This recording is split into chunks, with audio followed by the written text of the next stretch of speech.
it's a great place to visit. We can verify that. New Mosaic Stadium, Saskatchewan. A tough place, though, for opposing teams.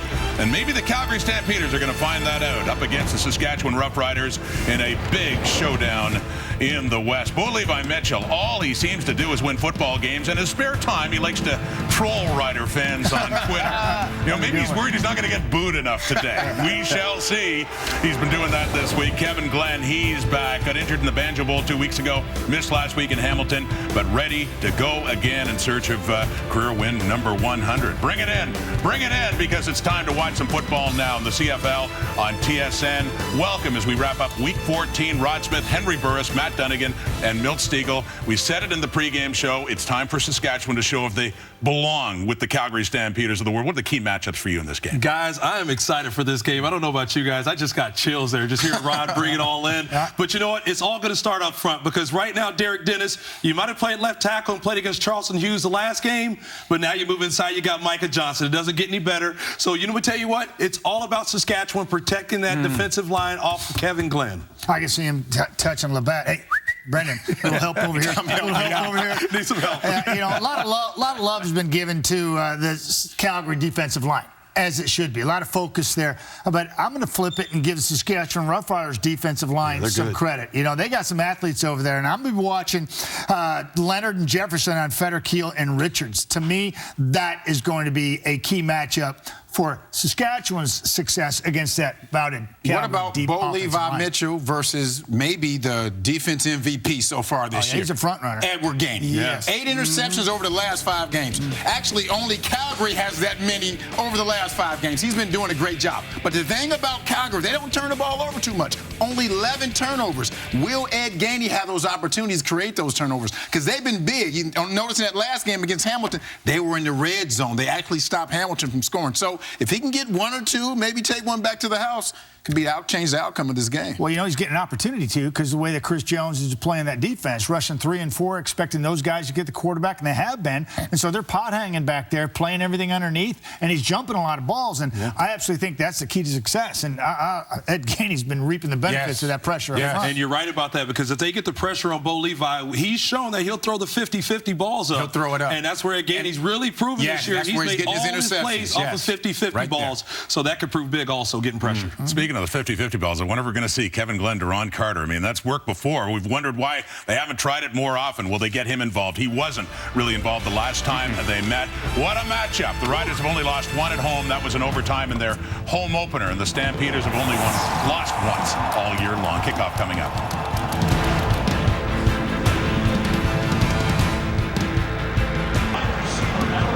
Well, it is another green day in the Queen City. Welcome to the greenhouse, the marvelous Mosaic Stadium here in Regina. The Stamps and the Roughriders. Potential to be a great one right here, right now. He missed last game, but Kevin Glenn's hand has healed. He's good to go today, and he's looking for win number 100 in his 17-year career. To get that win, Glenn will have to find some answers against the best defense in the CFL, led by Charleston Hughes. 6 sacks in the last 2 games against the Riders for Hughes, but he's not the only one. This is a Calgary D that is allowing just 18.5 points per game. Dave Dickinson's team has won 8 in a row. 9 in a row against the Saskatchewan Roughriders, 15 in a row against Western Division opponents. And for Chris Jones, some magic at Mosaic for his team. They've only lost once. That was the opener in overtime, but they're looking to make it 5 straight wins at home. Key, though, against the Calgary Stampeders, who have been practically indomitable this season. The Stamps will return this kick from Tyler Krapina. Patrick Levels and Roy Finch are back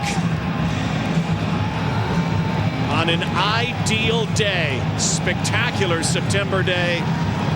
13 degrees, perfect for football. Let's get it started here at Mosaic. Ball on the tee, ball in the air. Here we go, and it's Roy Finch.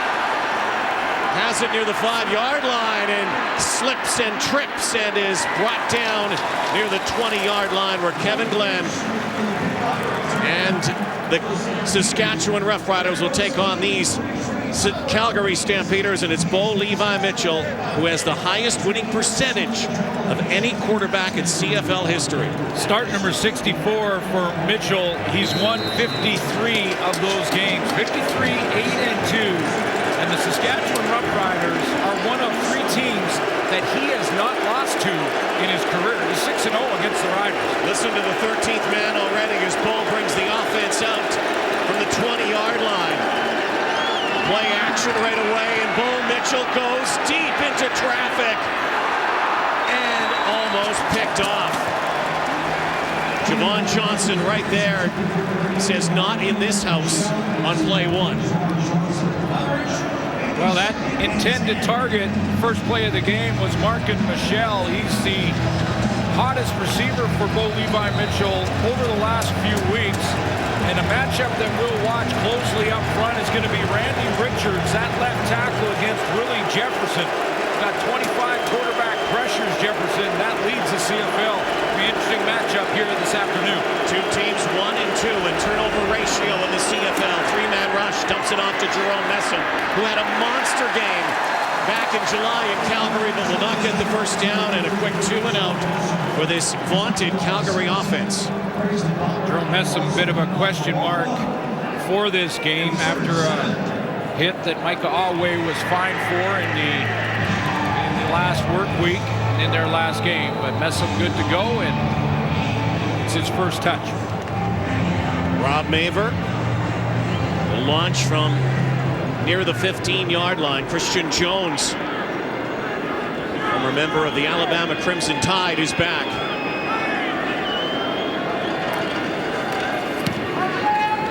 Low driving kick. Wind starts to swirl a little bit here. 50-yarder for Jones. Dynamite returner in the NCAA. Adam Tebow makes the tackle. Seeking win number 100 in a career that has taken him around this great country. Well, only 8 other quarterbacks, including our Matt Dunnigan back in the studio, have registered the 100 wins. And Henry Burris, who is in the studio all weekend long, and we welcome Henry to our panel as well. Both those guys are in the 100 club. Kevin Glenn can get there if he can win this afternoon. Henry Burris played on both sides of this rivalry. Glenn firing right away up near the midfield stripe. It looks like they'll give Naaman Roosevelt that progress. Half the first down yardage, maybe a little more. Looks like 6 or 7. Out of Wake Forest, Josh Harris will get the start at tailback for Keenan LaFrance. And this one we'll probably see a little LaFrance as well. Naaman Roosevelt, the #1 target for Kevin Glenn or Brandon Bridge, who started last week. And Derek Dennis, the guys, I think Hank actually on the panel talked about Micah Johnson and Derek Dennis. We'll watch that matchup. Trouble for Kevin Glenn, the first sack. Jagera Davis and Micah Johnson with a twin sack that time. And remember, the last time these teams met, Kevin Glenn was sacked 5 times in the first half. Well, it's not just Charleston Hughes. It's Micah Johnson, it's Jagera Davis, it's the 3 guys up front, and they'll change it up. Micah Johnson leads the league in sacks with 8. He normally will line up as an interior defensive tackle. 3 techniques, sometimes outside the guard, sometimes right over the center. They'll move him around, but he gets his first one in this game. Josh Bartel boots this. Kicker from down under, and Roy Finch. There is 14. 49-yard boot. Down goes Finch. Good job containing the dangerous Roy Finch. Looks to have his say, and already a sack on the board in this one. Jagera Davis and Micah Johnson, a tag team on Kevin Glenn in Regina. Few clouds now overhead on a great day here in Regina. Mosaic Stadium, and Bo Levi Mitchell, the 27-year-old out of Katy, Texas. First visit for the Stampeders to the new Mosaic, which is 11 games old and 4 months old. Anthony Parker on the slant pattern and a pickup in the first down of this ball game.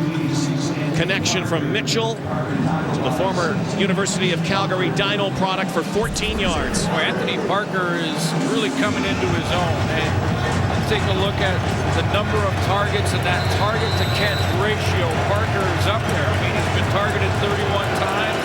That's number 32, and he's caught 22 of them. 1st and 10. Stamps from their 37. Hand off to Jerome Messam. And Messam carves his way up near the 50-yard line. 14-yard pickup again. Last time these teams played, Messam had 28 carries for 135 yards. Establishing early. Nice blocking up front. Dan Fader-Kyle, they're on the right side of that offensive line. That's where Messam's going to hit. He gets Samuel McGuavin and a nice kick-out block there, and away goes Messam. Absolutely dominated in their first meeting back in mid-July. 27-10 Calgary win. They'll give it to Messam once more. And Jerome Messam helmet to helmet with Otha Foster, who couldn't bring him down. Enoch Mwamba makes the tackle. We see a lot of Jerome Messam against what is often a 30 front. We'll put 4 D lineman starters. There's Willie Jefferson off the edge.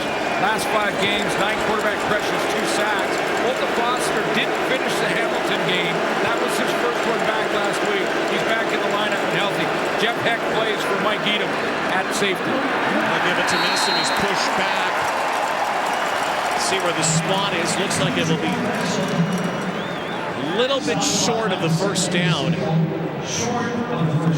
You mentioned the big game in the last 2 times these two teams faced each other for Jerome Messam. 28 carries in that game. I think Dave Dickinson looks at this Chris Jones defense and sees sometimes a 30 front, 3 down lineman up front, and he wants to attack some of the soft spots, maybe get his O-line blocking at the next level in the linebacker core. First 3rd down gamble of the game. Andrew Buckley lunges forward, and now 18 for 18 are the Stampeders this season on 3rd down. Well, not to mention, Rod, he's the #1 rusher heading into the week in the CFL. Leads in attempts, leads in carries, leads in yards. And the last time these two teams played, 100-yard game, which was the best game of a running back until James Wilder beat that mark last week with 190. Why does that running back get blamed for tries? Obliterated that. Now into Saskatchewan territory. Mitchell. Good grab. Going up high and bringing it down is Markin Michel. A 9-yard pickup up near the 40-yard line. Casey Rogers making the tackle, but how about this grab? Velcro hands of Markin Michel. Yeah, it was a tough one because, you know, he had one coming inside out, a defender over his back shoulder in Casey Rogers, and he just stabs his hands in there and pulls it down. That's a strong hands on that catch on the quick slant. 2nd down, pistol formation for Jerome Messam. Messam plowing forward again, another 1st down. You know, I mentioned the 3 teams, Rod.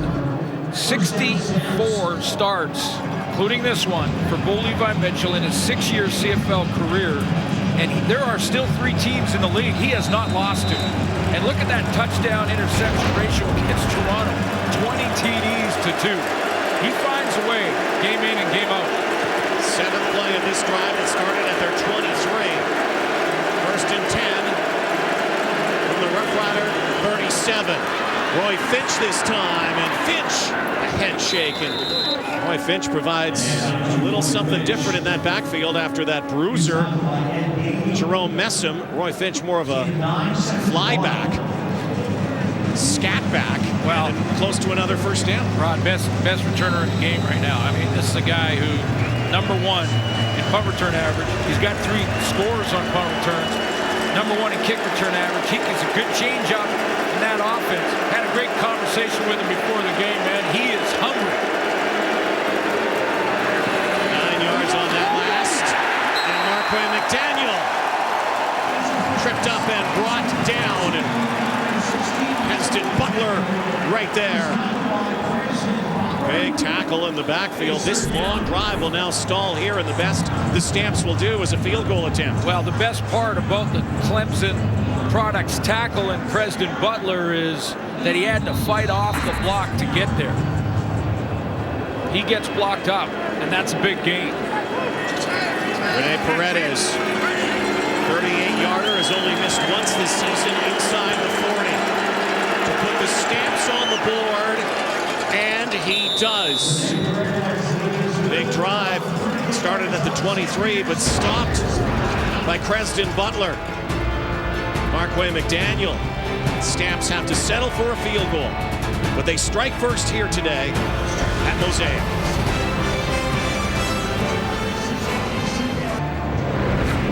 What a run the Calgary Stampeders have been on under Dave Dickinson. First 2 CFL seasons, already ahead of legends in the game, and this is a team that has run off 15 straight games against Western Division opponents. 15 straight wins as well. One more win, and that's a record since 1950. 7 straight road wins against Western opponents. I mean, this team wins those 4-point games that are so important in the standings in their division. Crazy stuff as Christian Jones runs into some teammates, and Kevin Glenn will start near the 34-yard line. When we come back, Kevin Glenn could be a milestone day today, could join the Century Club. Last time these teams played, he joined the 50K Club. Something about the Stamps, the team he used to play for.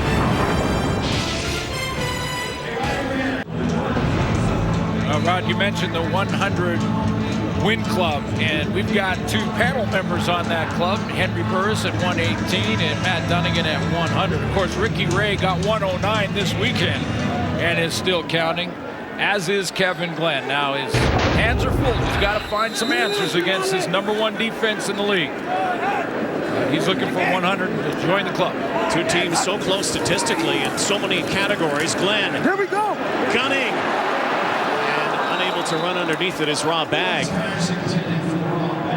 Calgary's defense, you talked about it. They've got the horses, they've got the numbers. Do they ever? Charleston Hughes we mentioned, but Micah Johnson leading the league in sacks in that interior spot. Now again, they'll move him around a little bit, but how about Alex Singleton? 3 straight games of 10 or more tackles. No one's ever done that since they've recorded tackles. Joshua Bell I put back and highlighted in the safety spot in that secondary. Great veteran secondary, but Bell keeps them together and makes the calls and the checks. So many different looks from this D. They rush 4. Glenn slinging it out and unable to lay out and make the catch. Looking for Duron Carter. Left last week's game with an ankle injury, but is back in the lineup this week, and a second straight 2 and out for the Saskatchewan offense. Yeah, Duron Carter didn't really practice much all week long. He was one of those guys that was sort of watching, working on that ankle. But look at what Micah Johnson and the handful he is up front. They're going to have to double team him tonight or today to try and stop that penetration. Josh Bartel, the side of his foot, it looked like. Roy Finch, a couple of bounces. 46 yards, and the #1 return team in the league. Only a couple of yards. So Radford making the tackle downfield quickly. Well, last week against the BC Lions, this was the hit on Jerome Messam from Mike Galway. Mike Galway faced the maximum fine for that hit because he lowered his chin, led with the crown of his helmet to the back of the head of Jerome Messam. Another guy who really didn't practice during the work week, but game day decision, and he said he could go. He's ready. Said it was not a concussion, but a neck injury to Jerome Messam. Lines up beside Mo Leivovich, a 3-0 Stamps, and there is Messam, who is really a hybrid. Part thoroughbred, part Clydesdale. He is a big, big body. Part straight bull. I mean, you want to go and stick your head in there or make that tackle on 6'3", 255. I don't think I'd want to stop him unless I was inside a tank. No tanks allowed on the field. Big second down here. Bow with time. Sidearm, near sideline, and making the catch. Beggleton makes the catch. Reggie Beggleton, only his 6th catch as a Stampeder, but that was impressive from the former Lamar University star. Yeah, Reggie Beggleton last week against the BC Lions, his first 4 catches were taken back by penalty. And I think the ruling here is, A, he gets that toe in. He maintains possession as he hits the turf. And he was also pushed by Preston Butler. So even if that toe was slightly out, I think they give him the catch anyway. Great catch, 18 yards. Michel fumbled the football, and on top of it is the ball hawk, Ed Gainey. What a season this guy's having. If he's not intercepting footballs, he's recovering fumbles. Samuel Aguavin with the strip. Ed Gainey with the recovery. When last these teams met, back in July 22nd, Charleston Hughes made life miserable for Kevin Glenn, had the hat trick, 3 sacks in the win over the Roughriders. With more on the sideline on Charleston Hughes and the Stamps, here's Lee Jones. Thanks a lot, Rod. Charleston Hughes actually has back-to-back 3 quarterback sack games against Saskatchewan, and I asked him, what is it about the Riders that allows him to bring his A game? He says, well, he just seems to be striking at the right moment. Now, the Riders have made some changes to their offensive line since that 3 quarterback sack game earlier this year. Bruce Campbell's now at tackle. Derek Dennis moved over to guard. And Hughes said you could tell there's been a difference. They're playing better than he saw in their first game. He says he's been watching Bruce Campbell to see if there's any weaknesses that he can expose. And I did ask if he was sad to not see Derek Dennis at tackle, his old teammate, and he did say, yes, I'm very sad, but guess what? He's Johnson's problem now. Yeah, Micah Johnson in the middle with Derek Dennis and Kevin Glenn after that turnover. And Bakari Grant's first catch of the afternoon, close to the first down sticks. And that turnover, Casey Rogers actually got the strip and the recovery by Gainey, so Riders trying to capitalize. It's a first down. Yeah, there's those 2 guys we just talked about, Micah Johnson and Charleston Hughes coming off the edge, but Kevin Glenn does a nice job of just avoiding it, staying wide, retreating a little bit on Hughes, getting the ball out of his hands. Boy, Devon Claybrooks has done a great job with this veteran defense, and it's not just his coaching ability of the guys up front. It's the entire group, linebackers and secondary. Devon Claybrooks got them all playing at a high level. Deontay Evans was injured on that last play. Patrick Levels comes in to replace him. A little pinch here. And it's Greg Morris. Bursting outside. Just short of a first down. So the Riders go to the ground here.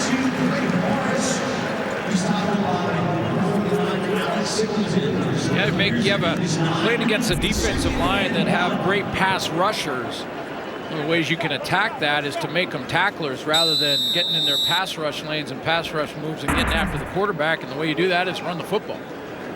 9 yards. 22-year-old out of Toronto.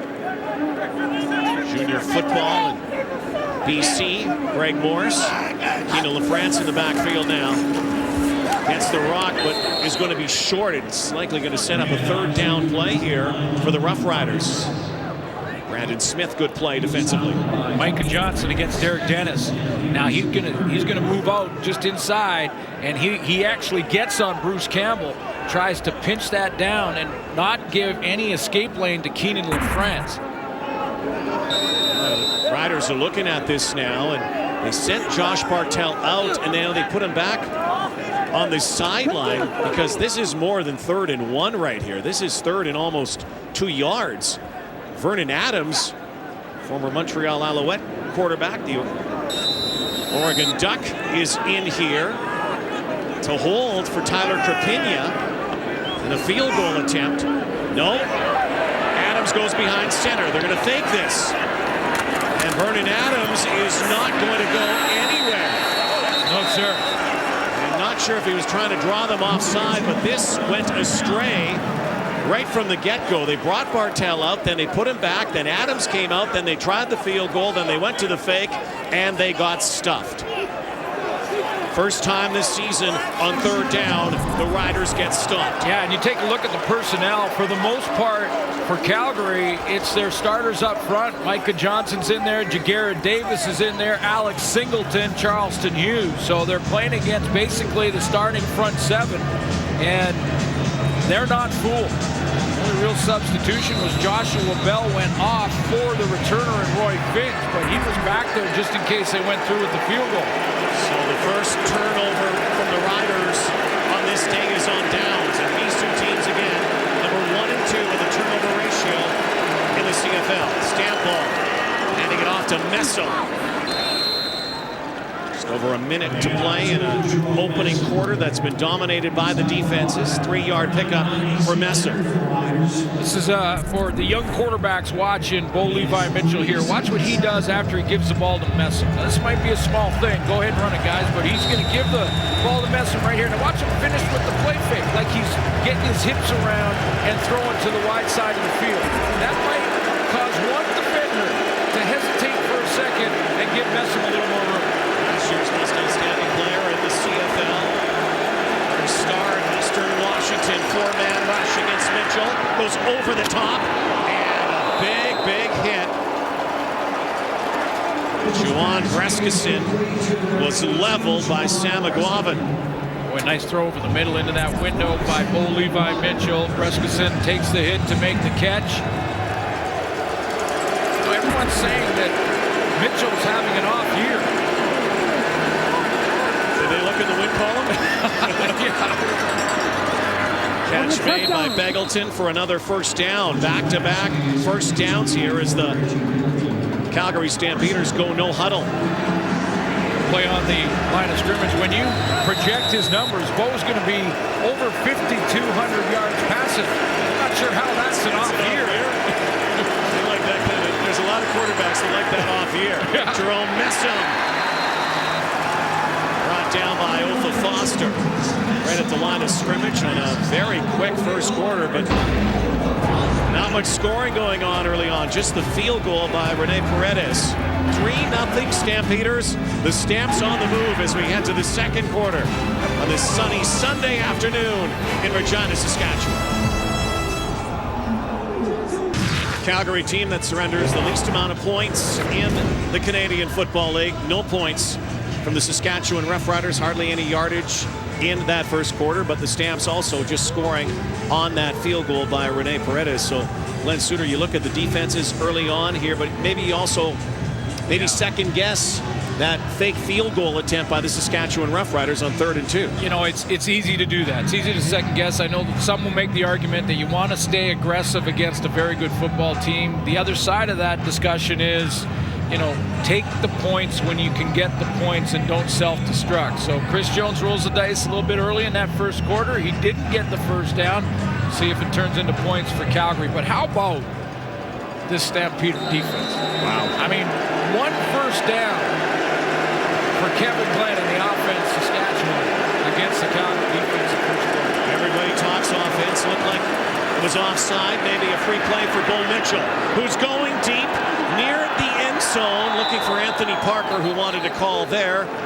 And again, it was Butler, one-on-one coverage, but it looked like the Riders had jumped. Were they drawn? But maybe offside here, and they'll get a free one here. Offside. Saskatchewan, number 674, 5-yard penalty. Still second down. Mac Henry, guilty party. Andre Crew, our referee today. Second down. Another throwing down for Bo Levi Mitchell. Saskatchewan defense has limited this Stampeder team to just 3 points, trying to force them into another field goal attempt.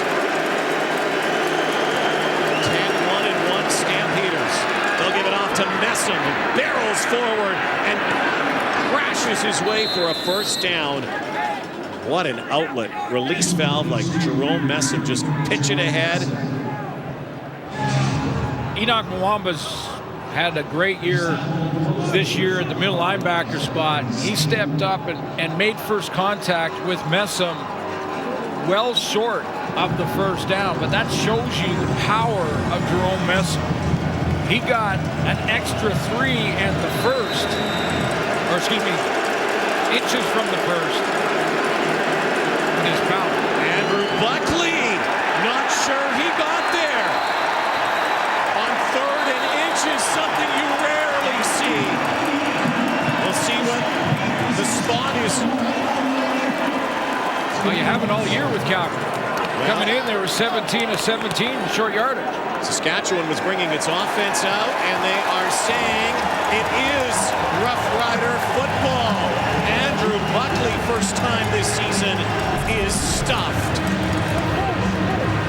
Let's take a look at that leverage, low leverage by the Saskatchewan D-line. Enoch Mwamba up over the top to make contact along with Toby Antigua.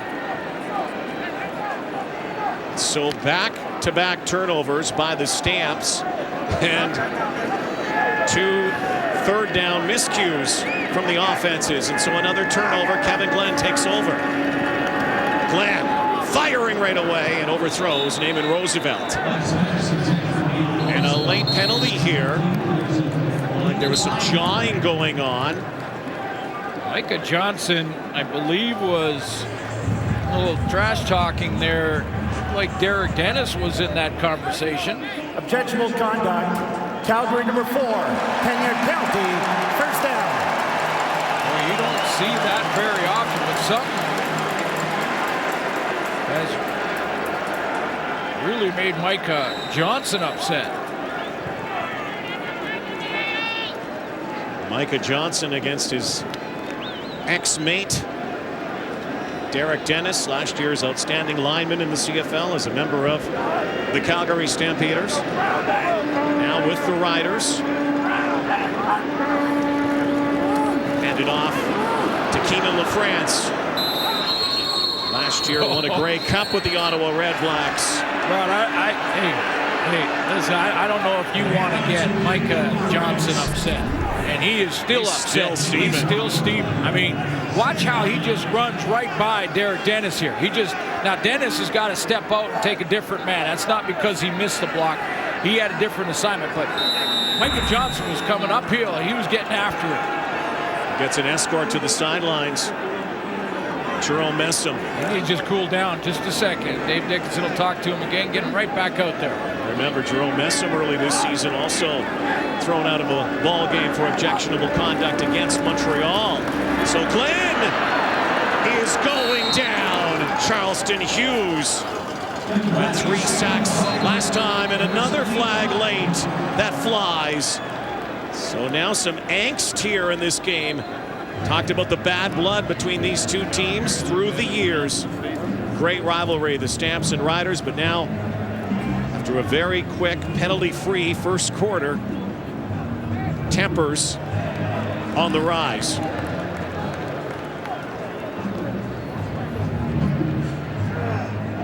Trying to sort this one out.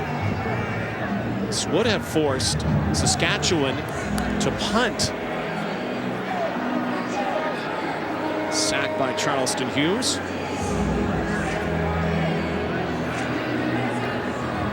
Andre Proulx. Oh, Devon Claybrook is letting his guys know that when you're a 10-win team, you don't take penalties after the whistle. Yeah, certainly a lack of discipline from a team that is so disciplined. We have 2 fouls on the play. Major foul, face mask. Calgary number 49. Major foul, face mask. Saskatchewan number 57. Both fouls occurred after the play. It will be 3rd down. So Alex Singleton. Oh boy. Devon Claybrook. I don't think I've ever seen him that animated. Here's the sack, first of all, up at the top of your screen. Charleston Hughes just going to work around the horn. He's got help from Alex Singleton coming on a blitz and from the secondary, but he just beats his man around the edge and gets to Kevin Glenn. Pushing and shoving happened after. So Roy Finch back near his 30. Josh Bartell lifting one high, not near the 20, 52-yard boot. Roy Finch, who has 3 touchdowns on punt returns and the leading punt returner this season. by Kevin Francis in a 3-0 ball game. And already the temperature is up in Regina. Coming up at halftime, boys in the studio, including Henry Burris, the GMC Professional Grade Playbook, on why playing quarterback is tougher than you think. Well, they're the glamour boys, though, eh? But it is tougher than you think. Yeah. Especially when Ed Gainey's out there. Hey, I think it's the toughest position to play in all sport. That's why it is the glamour position. Levi Mitchell stepping up now. Pocket closes and he'll run and slide close to a first down. Doesn't do it a whole lot, but when he does, has success. Levi Mitchell couldn't find anybody home. Yeah, he looked downfield, saw Ed Gainey in the area of his primary target and decided to pull it down. That's just his second run this season. 8 interceptions. Not only leads the way, but leads teams in the CFL, tied with Calgary. Since week 9, he's had more interceptions than entire team. Second and short for the Brampton bus. First down will move the sticks. First player since 2006. That was Byron Parker with 3 multi-interception games, including last week against Hamilton. And when you're in a zone like that, when you're in a groove like that, the ball finds you. You're a magnet. This was first quarter, and if you're hustling and you're around the football, good things happen. That's what's going on with Ed Gainey. This isn't by fluke. He's getting around the ball. He's attracting a lot of attention from opposing quarterbacks. First and 10. Delayed draw for Messa. Swallowed up after a gain of a couple. CFL rushing leader. Not much room that time. Already has 35 yards. 135 yards back in July against the Riders. Throwing down now for Levi Mitchell is going to change the play here. Tough to do in this din. So loud. The new mosaic. Play clock comes down to 4. Bo goes over the top and has his man. And once again, it's Begelton. Makes another catch here and takes another big hit down near the 33-yard line of the Saskatchewan Roughriders. Real subtle little edge here that's gained offensively for Calgary, and Dave Dickinson knows this well, being a former quarterback, is when you get your receivers to restart their motion. They go towards the line of scrimmage, which you can in the CFL, come towards the line, and then they'll back up again, and then they'll go back towards the line. Watch the receiver come up, they stop, and that gives Levi Mitchell a chance to look at coverage. What coverage do I have before I even get the ball from center? Mitchell, 11 of 12, make it 11 of 13. Mark and Michel unable to grasp that. Only the second incompletion from Mitchell here. Say hello to all of our viewers down ESPN2 down in the States. And in the Canadian Football League, you can go in motion towards the line of scrimmage, like different than the NFL, and all the receivers can be in motion at the same time. It is Waggle City up here. That's what they call it, the waggle. It throws a lot of defenders off. Second and 10. Mitchell looking now again, has to step up and a bit of a wobbler. Brescison makes the catch and will be short of a first down once more. It'll be third down.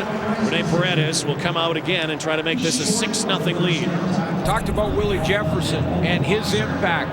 It's not just getting to the quarterback, making those sacks, getting those pressures. He's double teamed here, but with him and AC Leonard coming off the edges, that forced both Levi Mitchell to step up in the pocket. He had an open receiver at the first down marker to his left. That pressure changed his mind. He had to get out of there. Calgary team that's only given up 13 sacks this season as Paredes is 2 for 2 this afternoon. Touchdowns yet. Defenses ratcheting it up, including Charleston Hughes, already a sack today. Kind of like this game so far. Well, we're hitting the final third. It's a run for playoff position. Including these Saskatchewan Roughriders have won 4 of 5. And a little shake on the near sideline. Kevin Bailey, former Edmonton Eskimo, just his third catch as a Rough Rider. Joshua Bell knocking him out of bounds. A 19-yard pickup, biggest play from scrimmage for the Riders so far. Real nice blitz pickup by Kevin Glenn. He recognized Alex Singleton on the blitz. Couple linebackers coming at him. Got it blocked up and got it out there. Devin Bailey. Here's Alex Singleton coming off 3 straight games with double-digit tackles. Saskatchewan. Maybe a personnel issue here. They had to take a timeout. There is the smiling assassin, the 49th parallel. Can-Am player. Started registering tackles in the league in 1987, and since then no other player has gone 3 games in a row at 10 or more tackles. 35 total over those 3 games for Alex Singleton. If he can get to a 4th, I mean, he and Solomon Elimimian have been back and forth in the league lead all year long in the tackle department.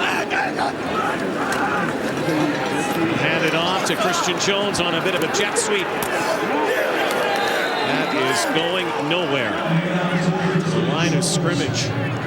James Vaughters tracked him down and buried him. Hey, if you're on the backside defensively, just keep hustling. The ball may have been run away from you, but if you keep hustling, you never know when that running back may come back the other direction, try a cutback lane. So that's why pursuit from the backside is so important. And look at the hit.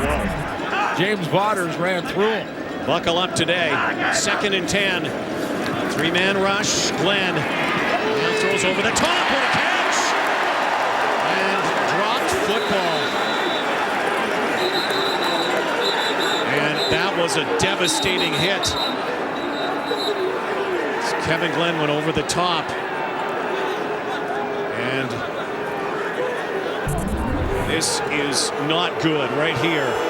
See player in distress, Naaman Roosevelt, who took a vicious shot over the top. Everybody kneeling. Tunde Adeleke in a collision. Naaman Roosevelt was out on his feet. Yeah, he was. And when the arms go up like that, the player is unconscious. So, and the question is there a flag on the hit of the defensive player? They did throw a flag on the play, but more concern right now as we go to break surrounding one of the great receivers in the league, Naaman Roosevelt, after that devastating hit. So that's good news. Naaman Roosevelt back on his feet, but a wicked collision over the middle, and I'm sure will undergo concussion protocol right now. And I am sure, as he looks up at the screen, trying to gather his faculties here. Hate seeing this stuff. It's part of the game. Well, it's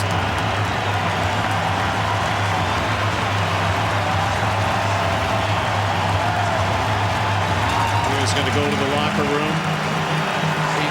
I think the way that this has been called all year, and in the under the category of player safety and the shots and receivers over the middle, things like that. Micah Awe against Roy Finch last week was fined for a very similar hit. Even though Adeleke turns and tries to lead with his shoulder and turn his head out of the collision area, they still do collide. It's a defenseless receiver in the middle. And this is, not only is it called unnecessary roughness now in the game, whether you like it or not, it's also subject to supplementary discipline, and that'll probably happen to Adeleke just like it did to Awe last week. Major foul, unnecessary roughness, Calgary number 27. We also add objectionable conduct, Saskatchewan number 89. From the 40-yard line, we're going to go up 5 yards, first down, Saskatchewan. Duron Carter, who is voicing his displeasure after that collision. Objectionable conduct. Dave Dickinson taking a long look at it, so I'm not sure what Duron Carter said. Also had his helmet off. afterwards. And again, another look at this hit by Tunde Adeleke. And you're taught to hit. You want to hit as a defender, as Dave Dickinson. Yeah, he's saying to Andre Proulx that he led with his shoulder. But those hits they're trying to eliminate those hits. In other words, Adeleke has got to learn to tackle with his face, head up, and tackle and wrap up. Don't launch. Yeah. We're talking about that so much. That's the narrative, really, in professional and collegiate football right now. And I understand Dave Dickinson's, he's upset with it because it has been part of the game for so long, and he led with his shoulder. But it's going to change, Suits. No, it is changed. It's already changed. You see it in the NCAA right now with launching hits, and you wonder where it's going to go down the road, what this game is going to look like tackling-wise down the road. It's created quite a conversation. And to avoid hits of what we just saw, you don't want to see a player have to go through what Naaman Roosevelt did, regardless if it was a shoulder or not. No, absolutely not. And there's a learning curve here, and the players will get it. I mean, we're seeing them react differently around quarterbacks now. Kevin Glenn looking end zone here in traffic. Looks like it's picked off, and it is picked off by Jamar Wall. Second on the season for Jamar Wall, and just as Kevin Glenn released this football, I thought he's in trouble, because not only did Jamar Wall have great coverage over the top on this corner route, but he also had underneath help where that wide side corner, Ciante Evans, had fallen underneath of it. He'd left his man, Devin Bailey, down low there and come out to help Jamar Wall. So it ended up being double coverage, and Dale Pollard just couldn't win against two Calgary defenders. Great play by Jamar Wall. 2 turnovers apiece in this ball game. Suppose if there is good news for Rider fans is the fact that it kind of acts like a deep punt here. It's the longest start of the day from either side. Longest field. Bo Levi Mitchell throwing it away.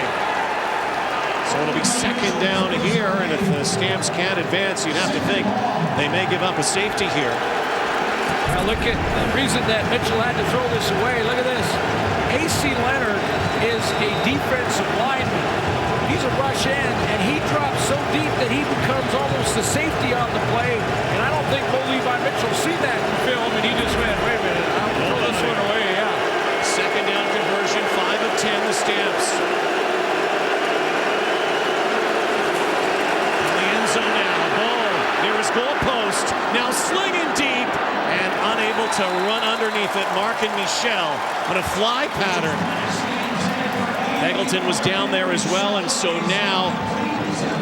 Well, I think Dickinson's looking at giving up 2 here to get the field position back, although it's tougher now because the rule change of recently where that kickoff after a safety is deeper in your own end, but I think you're on your 3-yard line. That means Rob Maver is going to be 10 yards deep in his end zone.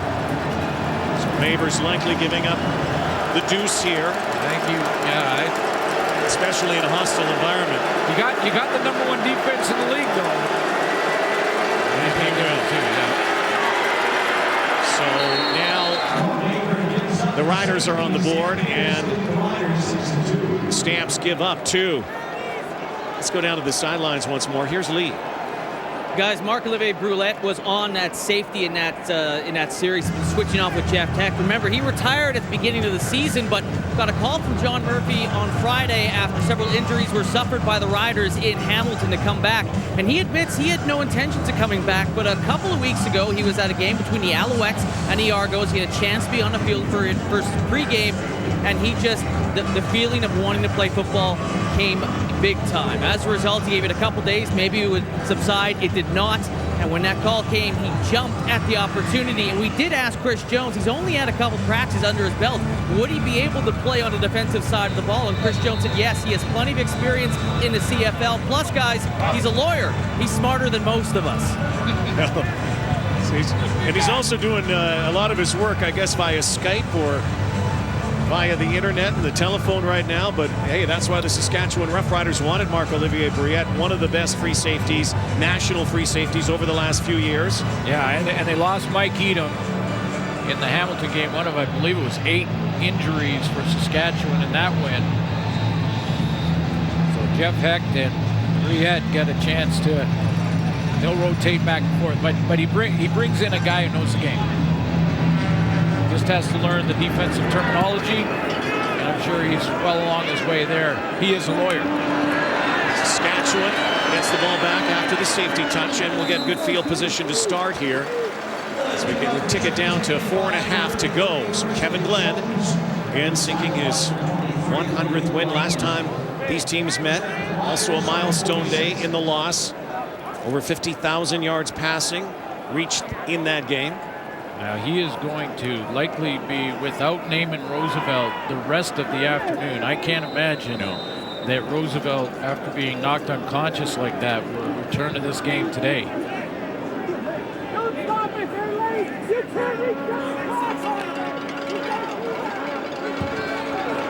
Glenn from shotgun. Bladdock comes in on the line for the Riders. Keenan LaFrance. And Glenn, of course, has a slightly hobbled Ron Carter. I mean, Carter could make up a little bit of that production if Naaman Roosevelt can't return. I don't think he will.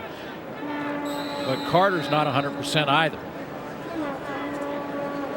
Ron Carter. And, of course, Kevin Glenn with that hand injury. Did not play last week. Even McAdoo, the offensive coordinator in Saskatchewan, got to start juggling things. Glenn looking for that first down, and he will get it. Kari Grant, former Stampeder, former Hamilton Tiger Cat, and a former All-Star as well, has really contributed to this Saskatchewan offense. 5-yard penalty, still second down. Already over 700 yards this season receiving.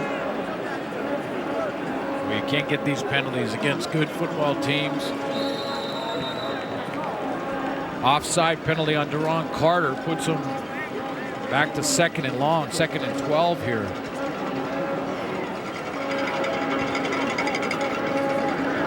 Very quiet here at Mosaic right now. Glenn out of the backfield for LaFrance. Not go anywhere. Alex Singleton just keeps adding to his tackle total. Came into the week tied with Sullivan Aluminium with the most tackles in the Canadian Football League and has added another tackle here today. So the Riders will have to boot the ball back to Calgary when we come back. It's the 3-minute warning before halftime. It's kind of like a hockey game right here. 6-2. Defense is ruling. Playoff intensity here at Mosaic today. Rod, the boys back in the studio. 3 minutes till halftime. Coming up, another violent collision in this game. We're going to talk about what we think is a penalty, what should not be a penalty, and 3 offensive stars. We're going to talk about defense. No choice. It's 6-2. Let's go back to Rod and Glenn. All right, thank you, guys. Roy Finch is back. Josh Bartel will boot 4 punts. 2 turnovers. The Saskatchewan offense so far. Only points coming on that safety. Good boot. Look at this. Finch down near his 5-yard line on a 59-yard kick. The crowd springs to life here at Mosaic.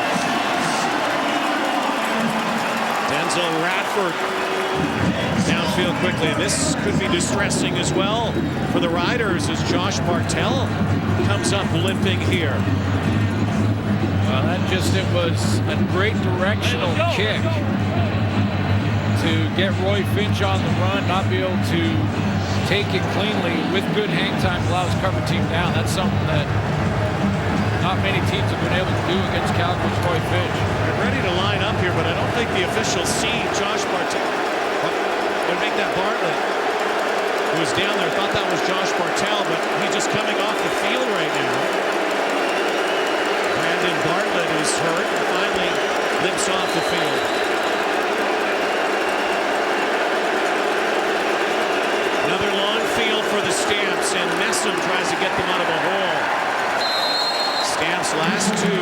series began at the 3-yard line and the 7-yard line.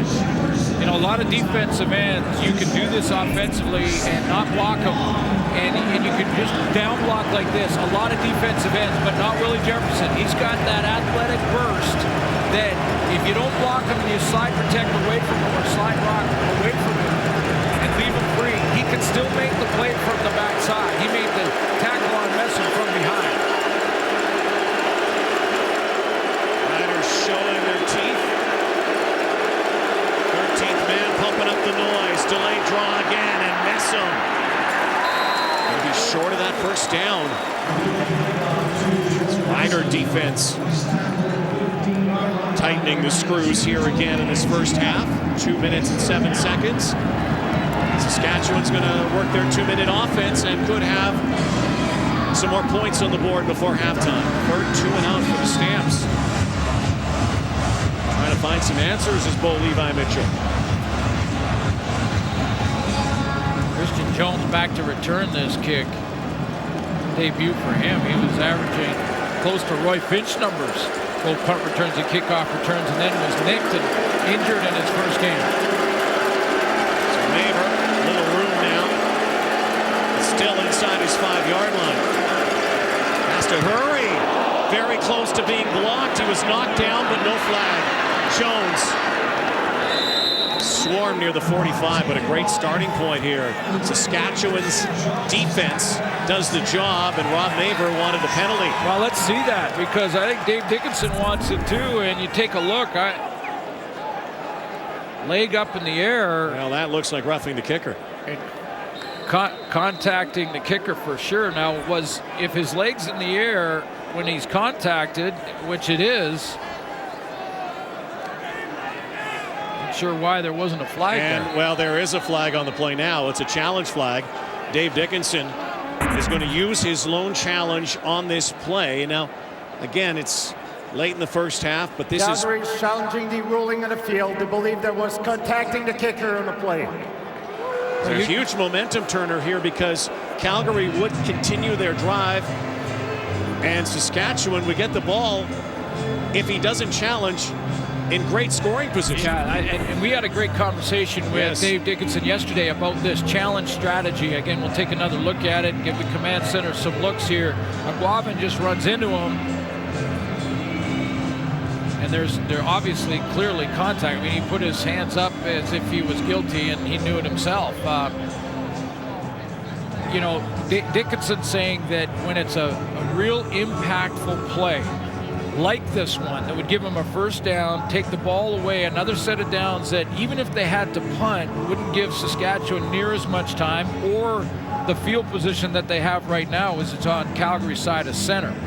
He doesn't want to use it this early, that's for sure, but some of these impactful plays, Dave Dickinson told us yesterday, he'll do it. He'll do it because it may swing the game even if it's early in the first half. Well, points are at a premium right now as well. So Andre Proulx has the verdict, likely contact the kicker. No question. Contacting the kicker, Saskatchewan number 47. 10-yard penalty applied from the 14-yard line. It will give Calgary a first down. There's a real argument out there as well about some of these challenges in the first half when you have to use a flag. One clearly is a missed call. Yeah, but they're going to happen, and when they happen, you have to weigh, I think, as a coach, how big of a play is it? I mean, Kevin Glenn had excellent field position here. He was basically 10 yards away with 138 from field goal range or more. Yes. So in Dickinson's judgment, that roughing the kicker miss, or contacting the kicker miss, was a big enough impactful play that he needed to earn his challenge. Handed off to Messam. Willie Jefferson. The gang of green bring him down. So now there's still a chance that Saskatchewan could get the ball back. Maybe not as good field position, but if they hold here, that offense could go to work. Loss of 1 on the play. Dave Dickinson's had some success challenging this year. Now 9 of 13 on challenges, but he doesn't have a challenge flag left in this one. trenches here today. Loud mosaic. Levi Mitchell. Inside for Michel. Steps into it. Will dive forward, but will be short of the first down. Okay, but yeah. But now they gained a lot of yardage. Exactly. Think about what just happened here. First of all, I know, again, Dickinson didn't want to have to burn that challenge early and shouldn't have. That should have been called. I mean, I'm not sure how that one was missed, but that's 10 yards on the penalty, another 8 yards in those two, or 9 yards in those two plays. That's 19 yards of field position change. Now we can see what happens on the return here. And it was 138 when Kevin Glenn had it in plus territory, and now it'll be under a minute for him to try and get points. So that's why Dickinson used his challenge. Well, plus Ron Neighbors' last kick was only 39 yards. So Neighbor, one of the best punters in the game, launches this for Jones near his 30. Under a minute to play, and Jones gobbled up at the 40. Wow. Richardson. Wow. And now just 35 seconds left. You'd have to have a couple of quick hitters to put it into field goal range for Tyler Krapina. Yeah, and Glenn was in range. So, well managed by the winningest head coach in the first 2 years of a head coach's career. Last year's CFL Coach of the Year in his first year. His team on such an impressive roll. Ari Grant in motion. And looking for a quick one. Has Grant. Now clock down to 30. Needs another. Needs to move the sticks. Has to get it just to that 45-yard line. 50 is the long for Tyler Krapina this year. Riders love to get some points before halftime. Glenn has some time now. The pocket is closing. He teardrop throws it. Oh, and Bakari Grant on that teardrop drops it. What a toss by Kevin Glenn. And so now 10 seconds to go. Josh Bartel comes out. Really was a great throw. I mean, Glenn in that pocket. First of all, that sort of blind turn to spin, going to his left to drop it in between two defenders, gave Bakari Grant a chance at it. He should have had that catch, and that's in field goal range if he comes down with it right there.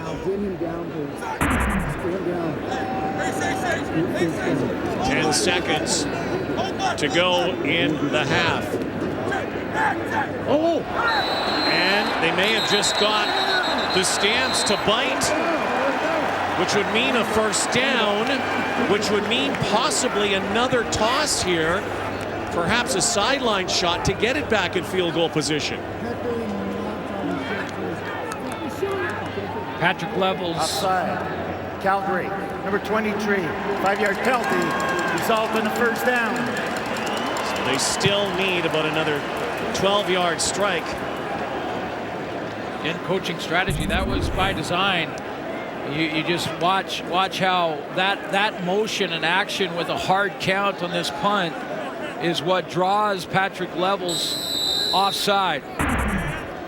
Gives him one more shot. They have an out pattern here. It's over the middle, but that's not going to do it. 5 seconds to go.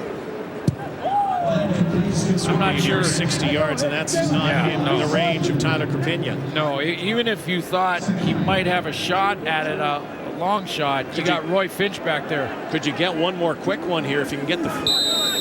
With 5 seconds, this would have to be a really, really quick hitter. But they're going to go deep. Far side in the sunshine, and that looks like it's intercepted, or is it? No, it's brought down. Devin Bailey, a great catch, but it doesn't matter because the clock is at 0. And Kevin Glenn may have just re-injured that hand, that right hand, which kept him out of last week's game. We'll have to get an update. This might have been on the top of a helmet here. Let's see. I think Micah Johnson, again, number 4s, gets in there, gets the hand up, and they collide. Left hand of Johnson.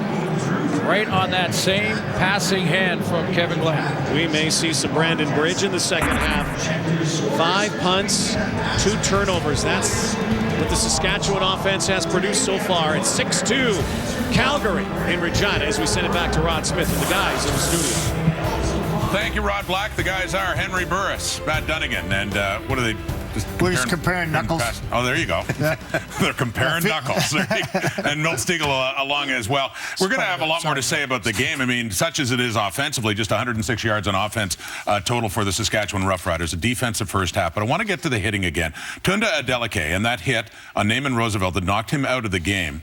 And it looked like he was out cold for a while. Now, I ask you this, Milt, because is it still difficult to tell what should be a flag and what is not? Well, first of all, you know, we're all praying and hoping that Roosevelt will get healthy as soon as possible. But on this play, I don't agree with this call. And I understand it is a helmet-to-helmet, but unlike other hits in the past, Adeleke, he's not attempting for it to be a helmet-to-helmet. He lowered his shoulder, and Roosevelt just happened to lower his helmet into Adeleke. And I understand why they call it. I guess their thing is they're a little bit more sensitive. After last week, Right. Their thing is anytime there's a helmet-to-helmet, we're going to call it. But on that play right there, I'm defending this defender right there. I don't even think it was a helmet-to-helmet. I think Adeleke got his helmet out and hit him with his shoulder. And that's a football play. As soon as you start taking football plays, I don't know where you draw the line. You know, but you go back to what happened 2 weeks ago in Edmonton. Now, I got a problem with that. I got a problem with what happened with Friday night with Andrew Harris being hit 2.5 yards after he crossed the goal line after scoring a touchdown. You know, protect our players. But that is a football play there by Adeleke. And, yeah, I, too, wish Naaman Roosevelt the best. But that's football play. It comes with the territory. Well, I mean, it's unfortunate. I mean, the hit, like you said. But it's one of those things. This is a contact game. And we have to understand those instances are going to happen at some point. It was a bang-bang play. Tunde did a good job, I thought, as far as in trying to keep the shoulder in there first, get the head out of the way. Just unfortunate that, like you mentioned, when Roosevelt lowered his head, that's when the injury occurred. And, I mean, we're looking at situations like Awe leading with his helmet on multiple occasions. Yeah, this is the one I got a problem with right there. Yeah, exactly. Helmet to helmet. That's true leading with your head. So you're saying those are penalties? Those are penalties. Today. Yes, those are penalties. But when you see a guy trying to get his head out of the way, like he did on this play here that happened today, the Roosevelt, I don't think that should be a penalty. Okay. Well, you know what? We're going to talk more about what's happened so far in this game in terms of offense and especially defense, with it very close but low-scoring 6-2 Calgary at the half. We'll be back. The Stamps and the Roughriders. Potential to be a great one right here. No, with time. Sidearm, near sideline, and making the catch. He shall fumble the football, and on top of it is the ball hawk. Glenn now throws over the top with a catch. And that was a devastating hit.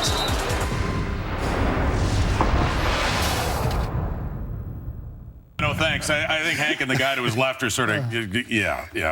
People have no idea the kind of pain you guys felt on that. Now, you predicted before the game, I mean, defense could dominate here. I mean, it's a 6-2 ball game. Calgary's defense especially has really been as expected. Well, I'm sad I had to single out Kevin Glenn in the playbook because a lot of that's happening right now. I mean, Micah Johnson, Charleston Hughes, Jaguar Davis, these guys have been reining in play after play. Here it is, a 3-man rush. They're still finding ways to get pressure. Charleston Hughes and the guys, they've done a great job of mixing things up.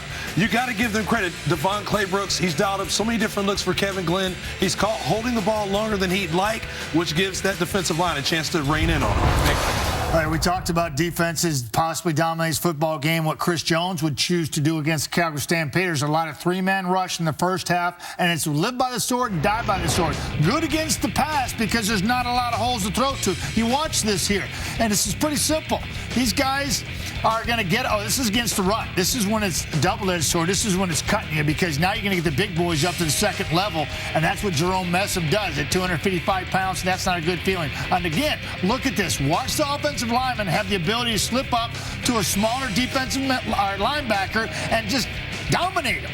That's a scary feeling, and that is the double-edged sword. Great against the pass, not so much against the run because you got those big boys chiming in. And you're talking about the Calgary defensive front getting after Kevin. If they don't run the ball, Kevin won't last in this game. They have to find a way to run the ball to take some of that pressure off of Kevin. Otherwise, they won't have a chance of 14 winning. yards in the first half, not good enough. Yeah, they got to run the ball. They got to run the ball. They only had one first down in that first quarter, and yeah, points are coming at a premium here. Hey, Riders only down by 4. Second half kickoff is coming up. But yes, defense is dominating. Back with the stats after this. Halftime, low-scoring game. Here's Milt with the stats. Yeah, low-scoring game. 2 great defenses so far in this first half. 106 net yards for Saskatchewan and 173 for the Calgary Stampeders. I think whichever team offensively can produce some big plays has a great chance of winning this game. So let's hear from a defensive player, Alex Singleton of the Stamps with Lee Jones. Alex, you guys have been able to hold Riders' offense to no points here in the first half. What's been working for you guys that's not allowed them to explode with big plays? Doing what we're supposed to be doing. Everyone's, playing really well, flying around, and, enjoying what we're doing and giving the offense as many opportunities as we can. An emotional first half for many reasons. How does this team make sure that they stay under that level that doesn't hurt you guys? Exactly. To know the situation, know where you are, know what's going to happen and what's going to go. And it's a 60-minute game, not a 2-minute game coming out. So just be ready to play. Appreciate this. Yep, thank you. The Stampeders have not lost a game in 10 weeks. The Riders have lost only once at home, and that was their home opener back in Canada Day. Something's going to give.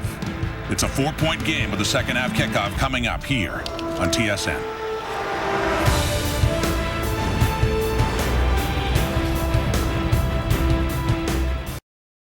July, the Stamps had a 17-0 lead in Calgary. It's 6-2 here. Stamps over the Riders at Mosaic. Here's Lee Jones with Chris Jones. Coach, just wondering if you can have a status on Kevin Glenn after hurting his hand on that last play. Yeah, his hand. We'll see right now. We'll see if he's going to be good to go. Defensively, you guys held him to 6 points. What's been working for you guys to not allow them to move down? We're dropping 9 guys. I mean, we're doing a decent, better job against the run in the second quarter than we did in the first quarter. That's the whole key is, put them in second and long when they hand the ball off. You can do that, you got a chance. Thank you. Thanks, man. Well, Kevin Glenn, we saw what happened, that collision of the hands. And it looks like he's ready to go. Came out without his bucket on, but now has it on and strapped up. So it will be Kevin Glenn to start this second half, and Saskatchewan will get the ball first. What has become a very defensive game with playoff intensity. The 10-1-1 Stamps, who won 8 in a row, trying to keep some streaks going. And the Riders, who've been running hot lately, 4 wins in their last 5. There's another Jones, Christian Jones. Try to rip the ball from him. There is a flag down. Looks like this might be a longer field now for Kevin Glenn. It's the call again with our referee today, Andre Prue. Ring return, illegal block. Saskatchewan number 14, 10-yard penalty, first down. Very last play of the first half. Micah Johnson on another pass rush in the backfield. Top of your screen, and his hand and Kevin Glenn's hand collide as he tries to throw this deep to Devin Bailey. Same injury from 2 weeks ago caused him to miss last game. Long field for the Riders here. Average drive starting in the first half was the 40-yard line. Now near their 15, they're going to set up a throwing down. Riders came into this game with the second leading passing offense in the Canadian Football League against one of the best passing defenses in the Stampeders.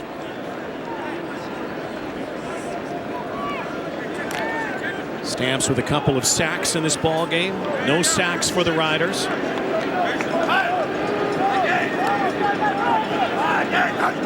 Glenn in shotgun, 2nd and 7. Here's that rush again. Down goes Kevin Glenn. Jagarrett Davis absolutely rocked him. 2nd sack of the afternoon. And he almost put Kevin Glenn into the end zone bleachers. Well, he's going to get, I think it's Peter Diakowski stepping up, but he steps in this way and then around the next gap. That's the A gap between center and guard Brendan Labatt. Step up, nice move, swim over the top on Peter Diakowski and right down the middle on Kevin Glenn. Takes another hit. I agree with Milt Stiegel. You got to protect him or run the ball more.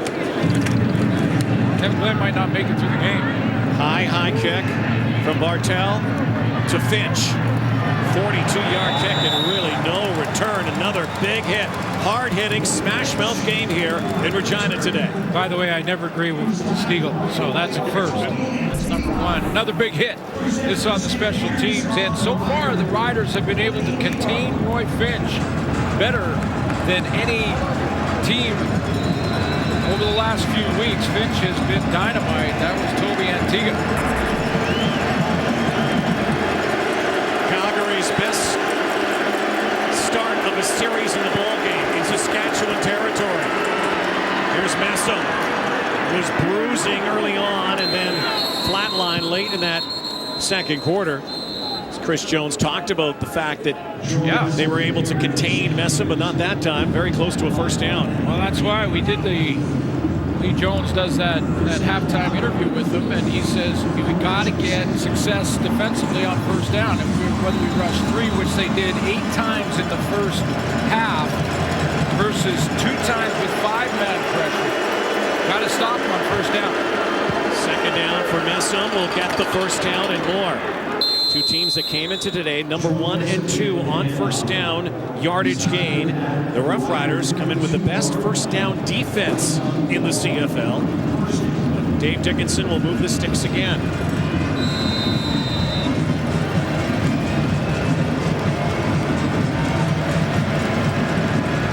First and 10 from the Saskatchewan 31-yard line.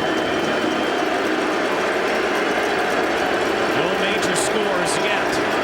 You wonder if we might have one the way it's been going. Rob Cote out of the backfield. Burley fullback. Has 8 yards on this play. Both these teams coming into this week have been good on first down. For 7 yards production on first down for the Calgary Stampeders. One of the reasons they are 10-1-1. Again, another big game gets Bo Levi Mitchell in the second and a couple, and there's lots of plays you can run down. Pretty good percentage, second down. They'll give it to Messam once more. Opens up and brings it down inside the 15-yard line. They'll go into that red zone area, the green zone area to some. Looking end zone, first appearance in this area inside the 20-yard line today. You get the 30 look, those are your 3 down linemen, and there's natural gaps in a 30 defense, and they're running right at him right now. Hand it off once more. Messam carries that mail. Half the first down yardage. What'll happen now? They're backed up in their own end, inside their own 10 here, just at it. And so Chris Jones now has got pretty much no option but to send more pressure here. Whether Bo Levi Mitchell's going to throw it or not, in this part of the field, defensively, you're going to try and send more pressure. But he might have to do that in the middle of the field as well to help stop the run. Roy Finch in the backfield now. Messam had 29 yards on this drive. Finch in motion. Cote stays into block. Now he gives it off to Cote, and Rob Cote is first contacted by Enoch Mwamba, then brought down by Otha Foster. And again, this Saskatchewan defense bends, but does not break. Third down and almost 5 yards. Almost looked like, as Mitchell was heading to the sideline, that Dave Dickinson thought about possibly going for it here on 3rd and 5. It looked like they hesitated a little bit, but this has been the MO of the Calgary Stampeders. You take the points when you get an opportunity, you chip away, and you start to build that lead. Next thing you know, you've got a 2-possession lead. Jerome Messam, big assist on this drive. Converted by Rene Paredes, his 3rd field goal. 9-2 is the score here. Defense is dominating. Will we see a touchdown this afternoon in Regina?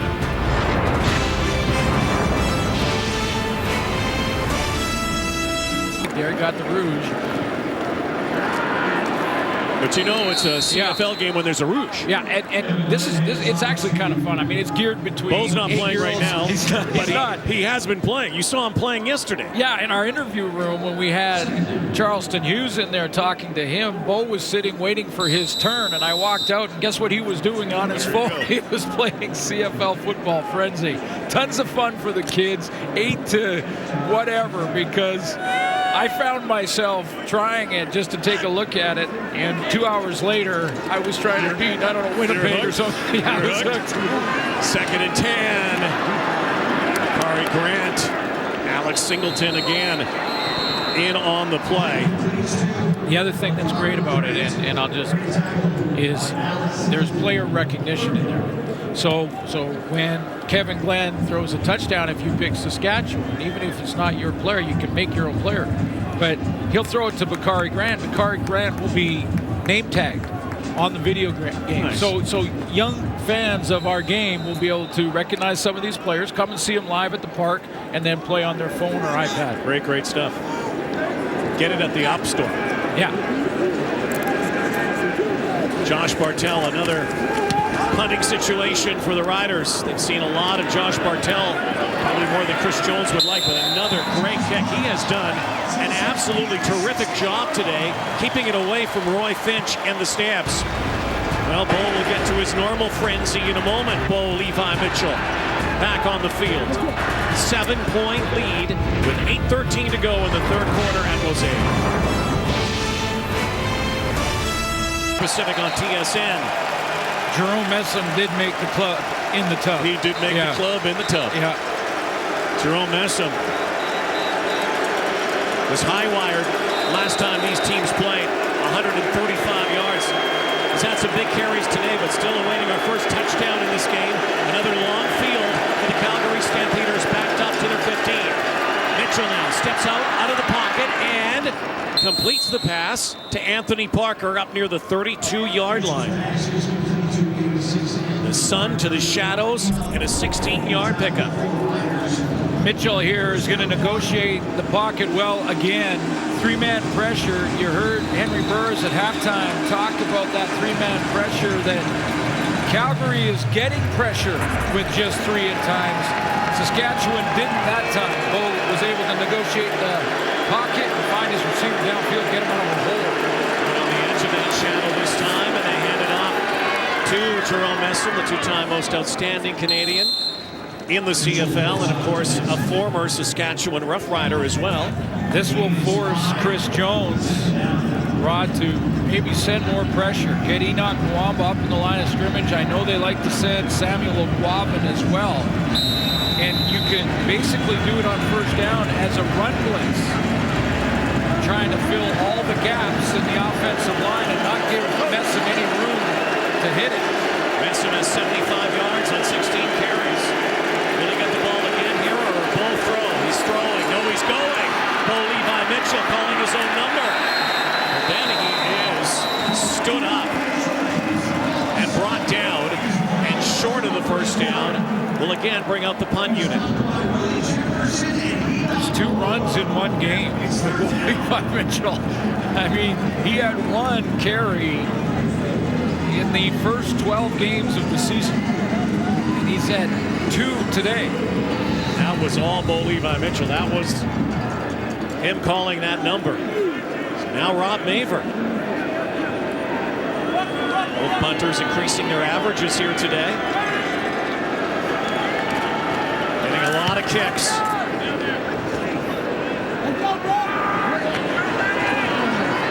And Sunshine, Jones. Cover teams have done a terrific job, both sides. Enoch Mwamba says hello. Bo. 9-2 Stamps in Regina.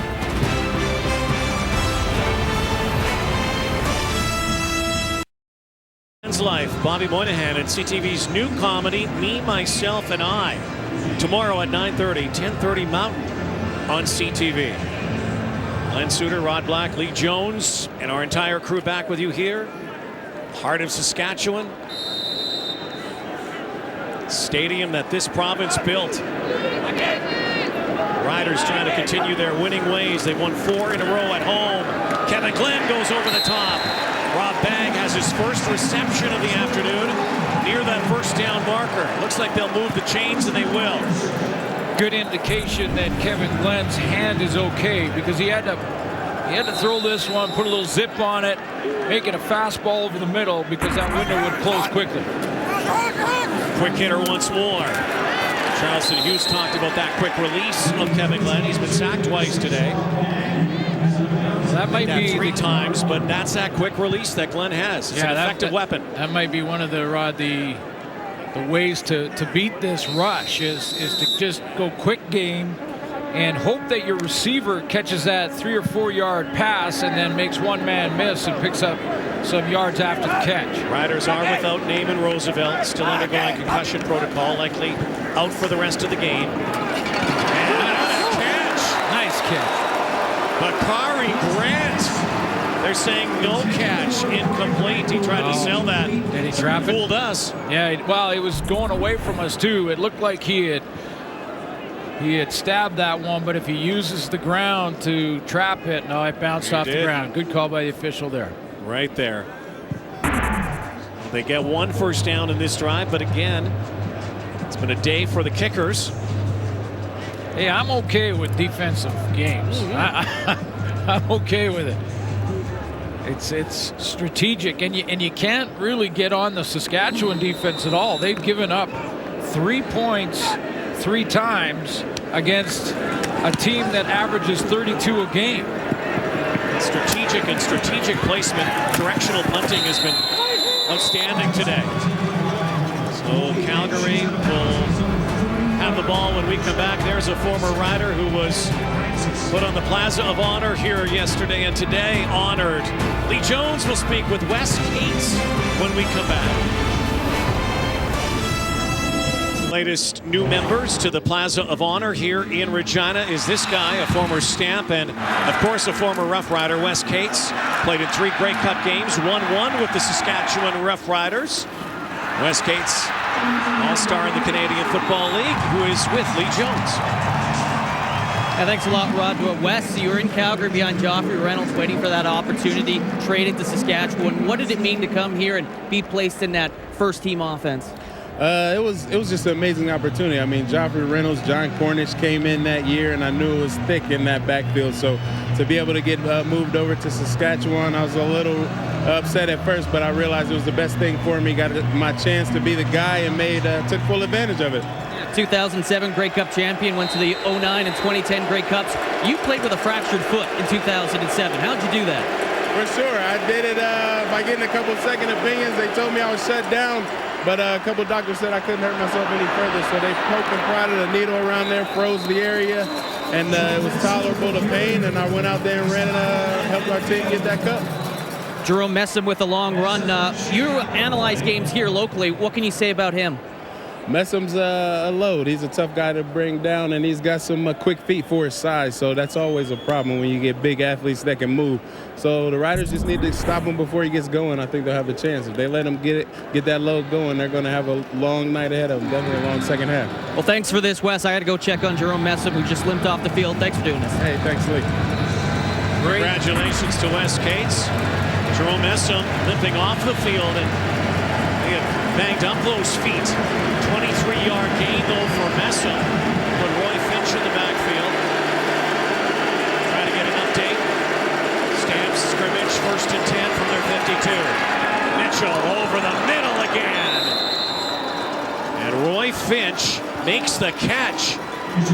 Another big gainer, big play for the Calgary Stampeders. Yeah, it comes out of the backfield as Messam goes off and limps off. He comes out and replaces him, and he just runs straight down the hole, right down the middle, and is not picked up in coverage. 8th different receiver today. Ball going end zone to the sunshine. Jump ball. Incomplete. Ed Gainey otherwise would have had his 9th interception of the season. Well, he's saying he got a foot in. At least his teammate is Casey Rogers. Let's take another look, because he did come down with that football. Did he get the foot down inbounds? No, he's out both feet on the white stripe. Hey, when you've had 8 interceptions and 3 multi-interceptions, you think you can catch anything in me. You're always in bounds. Big play coming up. Gainey takes that away. 2nd down and 10. Again, the Riders trying to hold the Stamps off here. Mitchell has some time now. It closes, throws it up, and Marquay McDaniel trying to come back to it. And it's Rene Paredes time once more.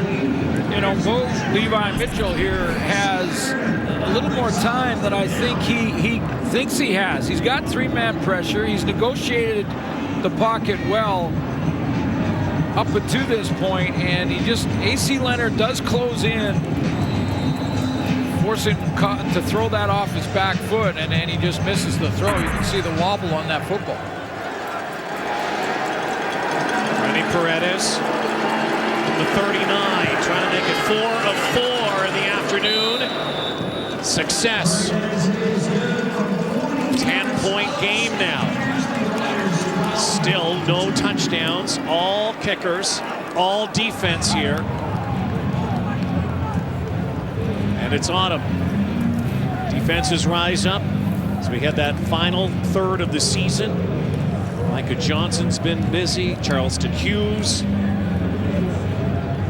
Well, you know, a lot of credit's got to go to Devon Claybrooks. He's got Micah Johnson. He gives him options sometimes. He'll just let Micah Johnson pick his own gap.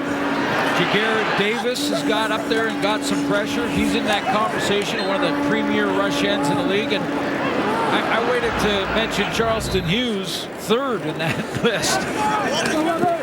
Rob Bagg on the receiving end.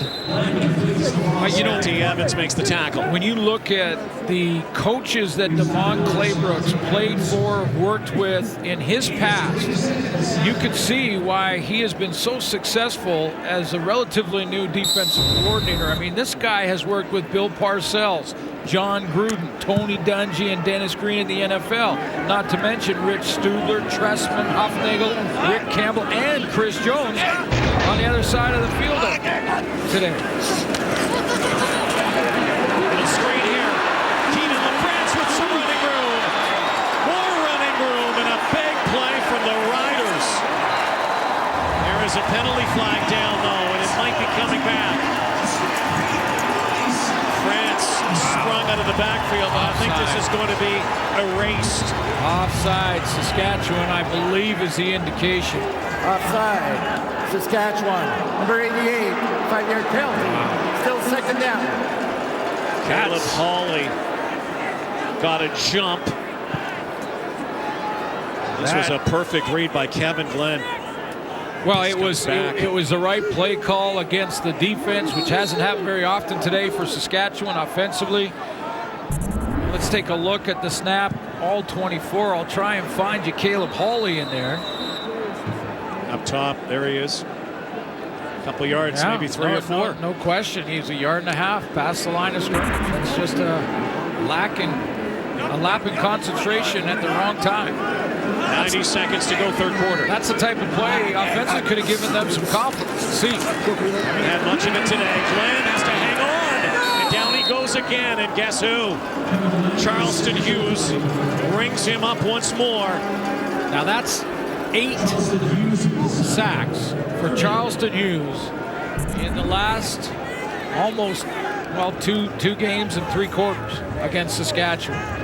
And you see him right there at the bottom of the line here in that stand-up rush in position. Now he steps up and goes wide and around, and he causes some problems for Glenn just by touching the ball. That subtle little arm to push the ball out of Glenn's hands temporarily gave him an extra second to get back there and get the sack.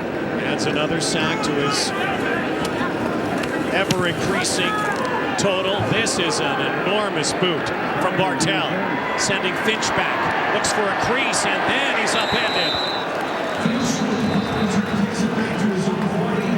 53-yard boot. And a penalty flag down. Hey, Brett.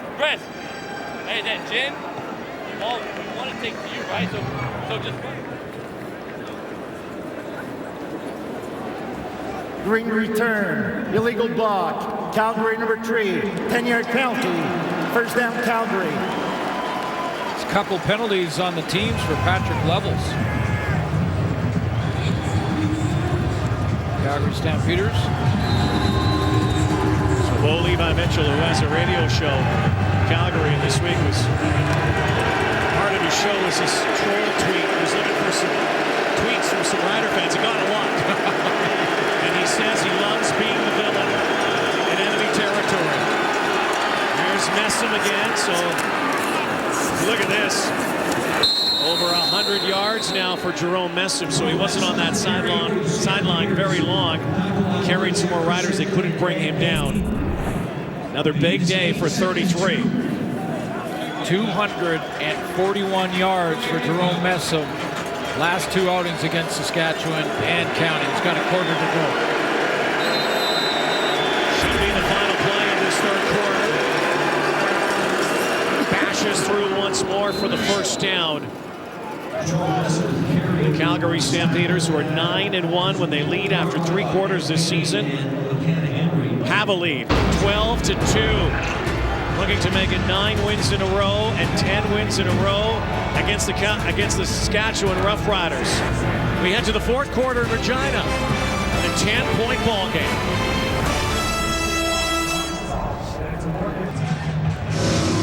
(12-2) after 3 quarters, heading to the fourth here. If someone told the Saskatchewan Roughriders who would hold the Calgary Stampeders to 12 points, I think they would have taken it, but they didn't tell them, no, they only have 2 of their own. Just cannot get their offense going. Well, listen, we got a quarter to play here, and lots can happen. But if Calgary holds on and wins this football game, they go to their game plan again like they did in the first meeting between these 2 teams. Jerome Messam pounding the ball. In that third quarter, he had 8 carries for 69 yards. Chris Jones is trying to get that defense to stop him, especially on first down. But that's easier said than done when it comes to this Calgary run game. And you can't fault the defense in Saskatchewan giving up 4 field goals.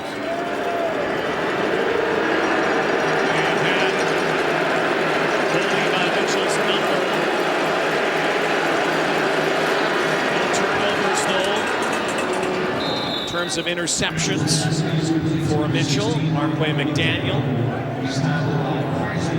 had 2 turnovers apiece in this game. Who would have thought you'd also have 2 of the leading turnover ratio teams? You'd have 2 turnovers apiece, and none of those turnovers produced any points. That says a lot about the defenses in this game.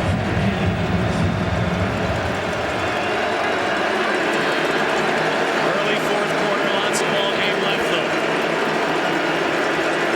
Messam in the backfield, pistol with Lowe, who gets it off to Rob Cote.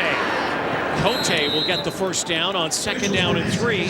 Boy, nice play calling here from Dave Dickinson. I mean, this is spend a quarter pounding Messam in the middle, and then you say, well, you know what? In this key 2nd down and 3, where everyone in the park thinks it's going to 33, and pull it and get it out there to the fullback Rob Cote. I mean, it's a tendency breaker and a great call. Messam goes to the sideline. That means Roy Finch comes in on the 1st and 10 from the 53.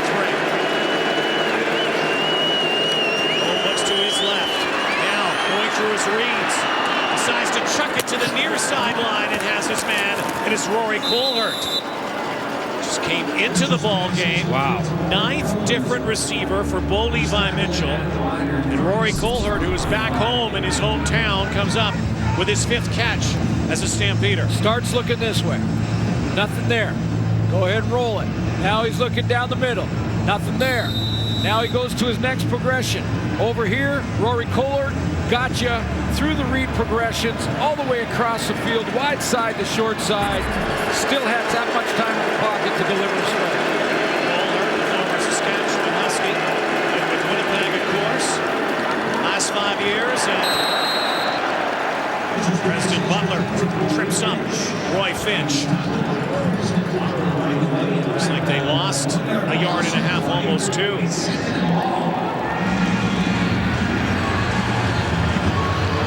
Again, the numbers for Mitchell aren't going to jump off the page in the passing game here this afternoon. but he's done what he's needed to do to continue to get his team in field goal range and get Rennie Paredes out there and do his thing. He's 4 for 4 tonight. 21 of 27 for Bo. 200 yards passing. Lots of time here now, and he's brought down. Just when the pocket looked like it was closing, A.C. Leonard from behind sneaks up on Bo Levi Mitchell and drags him down for the Riders' first sack of the ball game. Starts up here, and then he's going to come from behind and catch Mitchell as he steps up in the pocket. And we've seen him negotiate the pocket so well throughout his career, but if you keep at it, keep working as a defensive lineman, good things happen. That's what happened with A.C. Leonard. And the coverage helps out at the other end because Bo couldn't find a receiver. And here's the thing, because they lost so much yardage, took them out of field goal position. And Rob Weber in this battle of field position looks for the coffin corner. Pretty good kick there near the 10-yard line. That's where Kevin Glenn will bring his offense up. A.C. Leonard, a former tight end and a receiver. Now a sack man, his 4th sack of the season, first of the afternoon for the Riders. There's Kevin Glenn on the sidelines holding his hand. The Riders offense is on the field, but Glenn is on the sideline. Brandon Bridge, who got his first CFL win last week, is in the huddle. It looks like he's going to operate here. We'll have to see and get an update from Lee Jones, but it looks like it might be Brandon Bridge's 4th quarter. We'll see. Young Canadian quarterback. Bridge, look out here. It's another Calgary Stampeders sack. James Vaughters. Great performance by Brandon Bridge against the Hamilton Tiger Cats. Comes off the bench. Kevin Glenn didn't dress in this game. Goes 21 of 31, 231 and 3 touchdowns. First half with the aggressive play calling and allowing Bridge to do his thing. He put up most of those numbers, and then they got conservative play calling in the second half, so he didn't get to the 300 mark, but an outstanding performance against the Ticats in his first start of the year. So the Riders, who are down 10, Glenn monitoring now Bridge's play from the sideline. Bridge slinging it here up high, looking for Devin Bailey.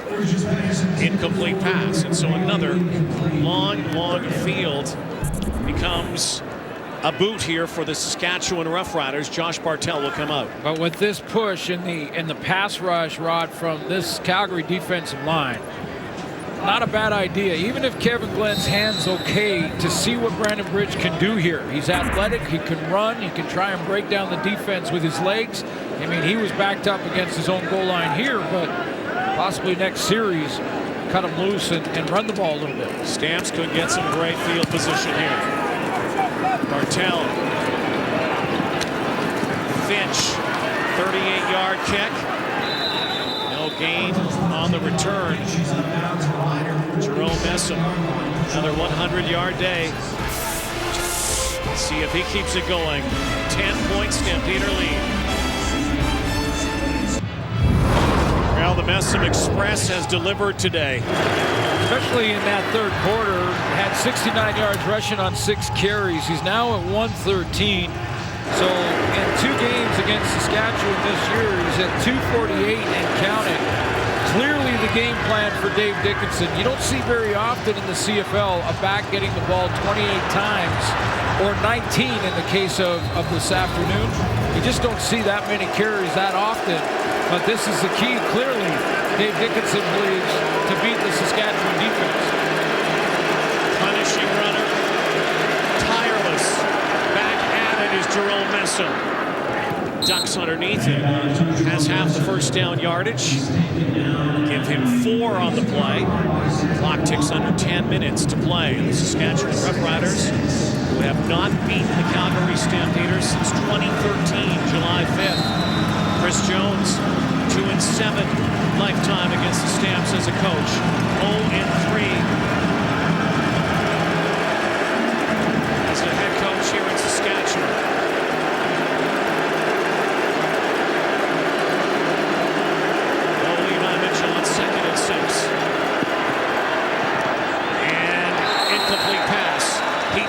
once more.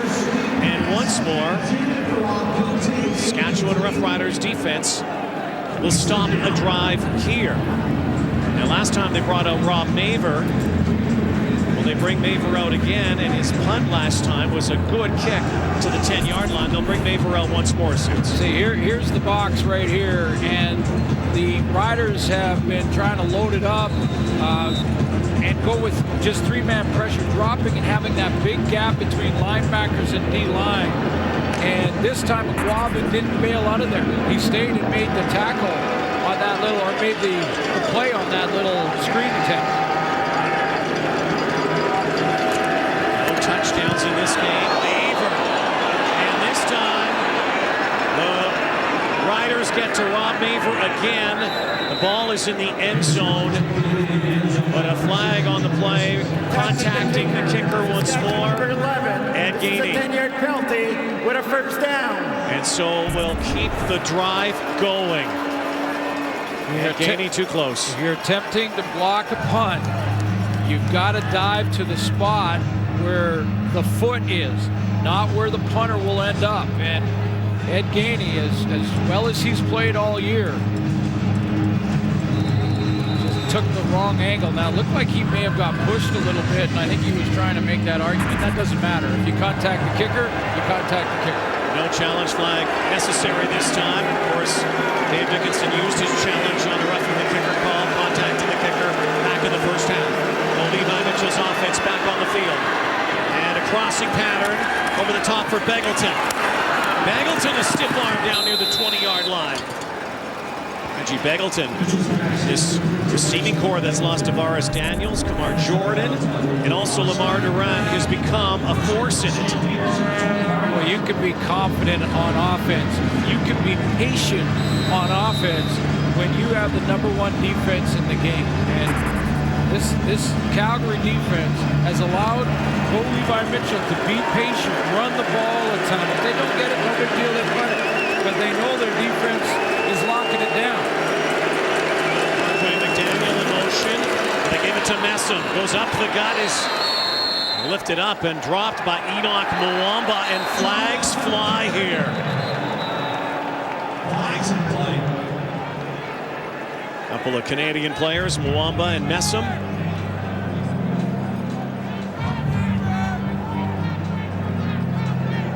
Guys who know each other well. They've met head-on a few times in this game and through their careers. Catchable conduct. Calgary, number 33, 10-yard penalty enforced from the end of the play, second down.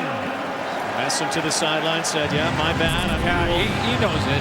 He actually went, and Mwamba right here is going to make the tackle, and it's a good tackle in the hole. He's got to beat the block first of Shane Bergman, and then he makes the tackle, and Messam just throws the ball at him. But he went right up to Mwamba right after, said, hey, that's my bad. I just reacted to a tap on the head.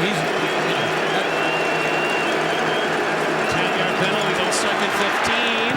Ball's up in the air. Roy Finch picks it up, but is out of bounds at the first down marker. That ball looked like it was deflected up by Willie Jefferson, and then Finch still made a play on it, so 7.5 to go, and Paredes will come out now.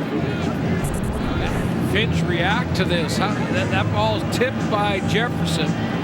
Tipped way outside, and it looked like there's no shot of him to go get that, but he does. Well, that's great reach from Willie Jefferson. So after all of this field position battle and the penalties, a couple extra minutes have been eaten up, and Saskatchewan time is their enemy right now. Paredes, who has been perfect today, 4 of 4. Makes it 5 for 5, and now a 15-2 lead. The last touchdown-free game in the CFL back in 2015. Ottawa-Hamilton, still no touchdowns today. Clouds coming over now. Temperature falling a little bit. No touchdowns in a ball game. We've had only 3 touchdownless games in the CFL over the last 11 years. Usually bad weather or wind means something like that. Brandon Bridge stays in here to throw.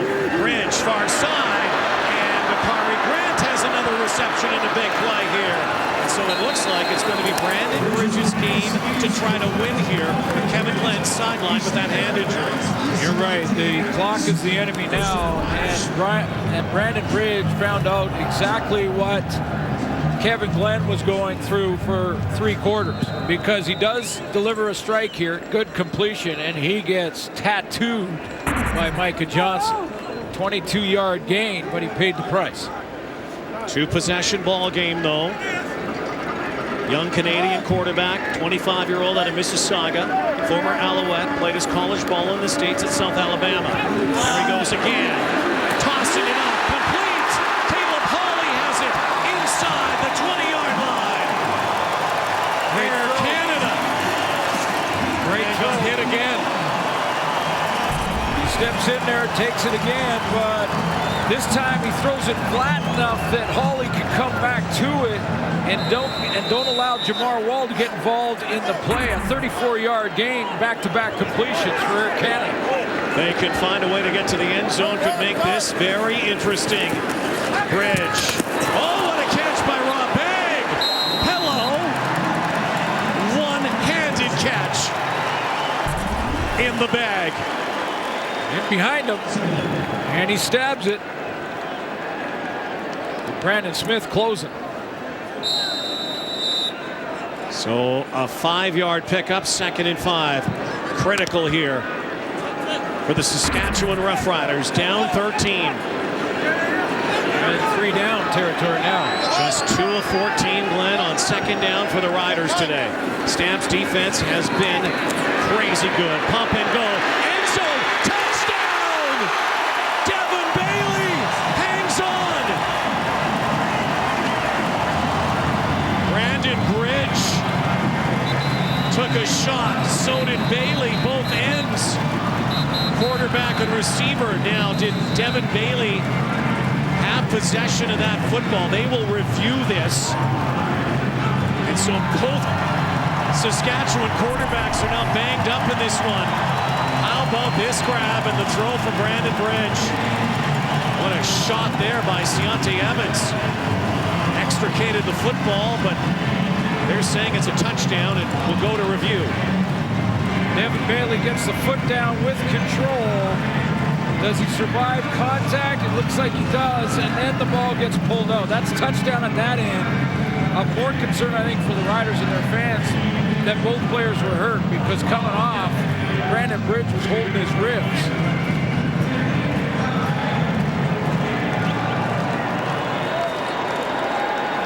That's a great catch. Tyler Krapinja.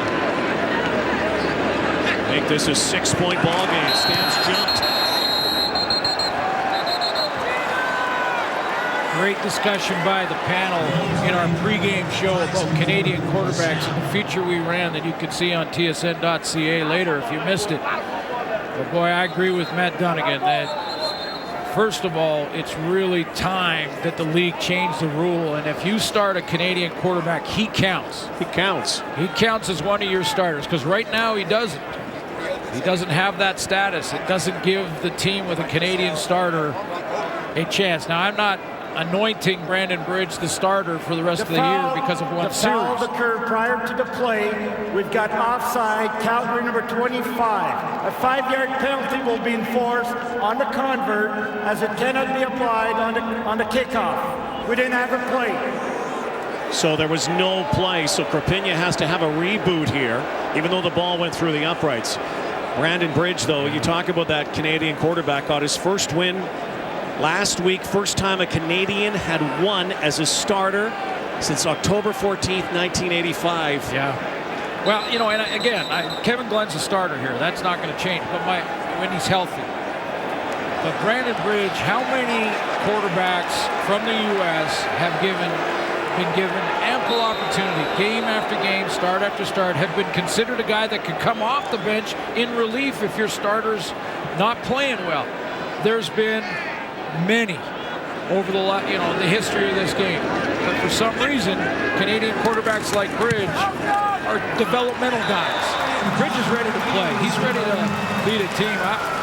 Well, he's got the pedigree. He's had the talent since he was a young kid. And by the way, Kevin Glenn is his acting agent. He told us that before the ball game. Yeah, exactly. He said, hey, if you want to talk to Bridges people, that's me. I'll be his agent.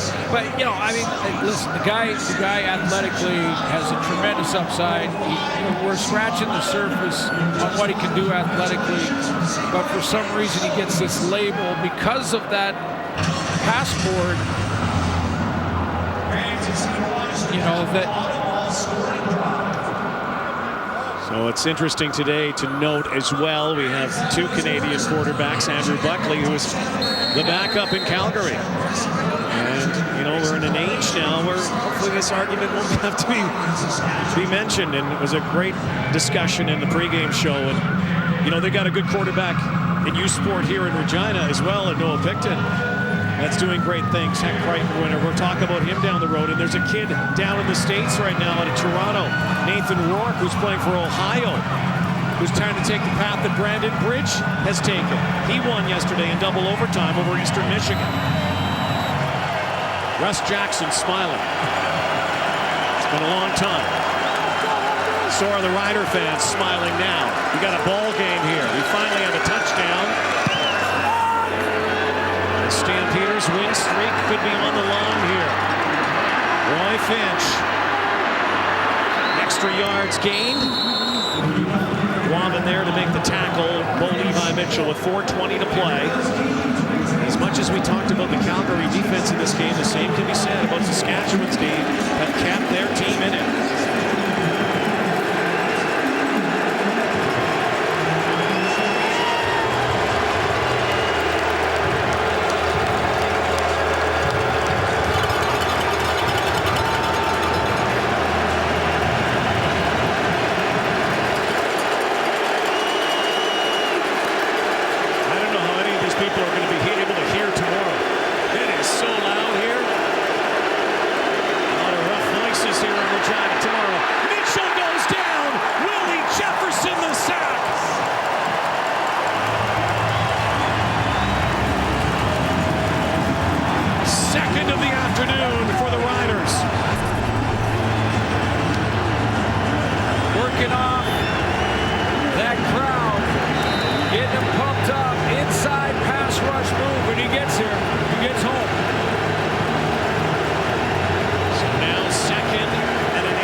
Got to the initial line of scrimmage, and the Riders are going to get the ball back here as we tick down to the 3-minute warning. And this place is jumping right now.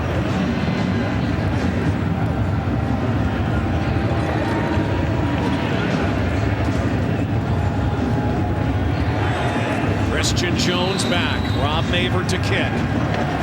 Brandon Bridge in relief of Kevin Glenn.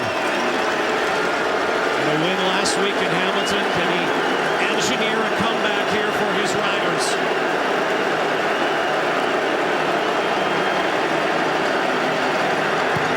They lay off Maver.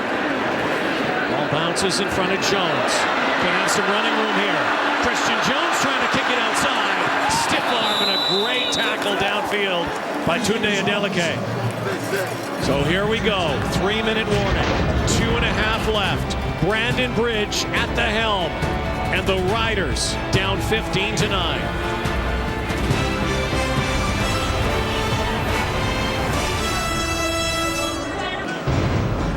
Looking ahead to Week 15, Friday Night Football. The Riders are in Ottawa against the Red Blacks. Montreal and Calgary. That's the doubleheader on Friday night. Argos in Hamilton. Suddenly that Battle of Ontario has a different resonance, and Winnipeg and Edmonton doubleheader on Saturday. Double-double next week. 2:28 to go. Brandon Bridge trying to get Kevin Glenn his 100th CFL win in relief. Bridge now decides to go, and Brandon Bridge, oh, big hit. Joshua Bell as Brandon Bridge, all 6 feet 4 inches of him, gets brought down. Micah Johnson is hurt back of the 30, but back up, and so he will not have to leave the field. Well, this has worked for Bridge in the past, where he's jumped over tacklers that have gone real low to try and cut his legs out, but this one didn't work out for him because he exposes that rib cage area that he had issues with on the last series. Flying last week, Brandon Bridge for a touchdown against Hamilton. 2nd down and 2. Must get here, and they're not. Stuffed by Micah Johnson. Keenan LaFrance in his tracks with 1:49 to go. And now Chris Jones will look at that marker. I think he said go for it. And he is going for it, and it's a long 2 yards here. Go ahead and take a shot. 6-point ball game. No name in Roosevelt. Deron Carter, not himself, has been real quiet. It'll be Bakari Grant time. This could be ball game right here if they don't get the first down. Rich. Quick hitter. And what a catch by Deron Carter. Right at the marker. Maybe a little more. And Deron Carter's first catch of this game. It's a clutch catch. Clutch catch with Shaq Richardson breaking downhill here and making contact almost immediately when he got the ball, but Brandon Bridge gets it out of his hands quick enough to give Deron Carter that extra second. Shin strap dangling. Bridge. Pitch to Bakari Grant. Grant. First down into Calgary territory. 1:11 to go. Loads of time here. 12-yard pickup for Bakari Grant.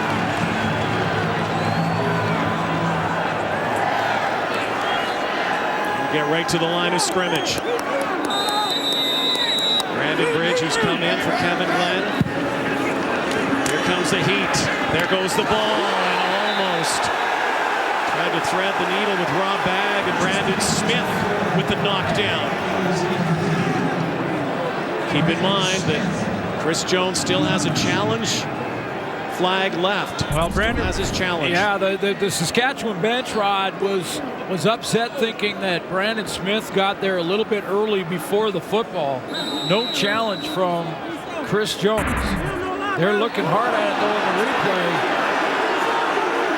He's going to challenge. He is using that challenge right here. Crowd saw it on the big screen and almost incited the Riders to do it, but the Riders were looking at it clearly, and so now that he has been holding that challenge flag all game, and now he will take it to CFL command to take a look at that interference possibility, which would keep the drive moving even more and further into Calgary territory. His bag right there. He's hitting it on the run on that dig route. Saskatchewan is challenging the ruling on the field of an incomplete pass. They believe Looked that like was he was defensive early. pass interference on Saskatchewan number 6. Might be a good challenge here for Chris Jones. There's a better look at it top of your screen, and it was contact driving through the receiver. You can put your hand on his back there if you're a DB, but you can't drive through him before the ball arrives and turn his shoulders. And I believe that looks like Chris Jones may win this challenge. Which would mean automatic first down. Close play when you have to put it in super slow-mo, but you're right, Rod. That was early contact that turned Rob Bagg's shoulder inward. Affected, he wasn't able to make the catch, and it looked like that ball was right in his hands for a while there. So, and this is one of those. If in fact Chris Jones wins this challenge, this is one of the reasons you hold it until the fourth quarter at least. As this game turned into playoff type atmosphere, we may talk about these two teams sometime in November as well, meeting head on. That was just a little early from Brandon Smith. Here is the decision from command.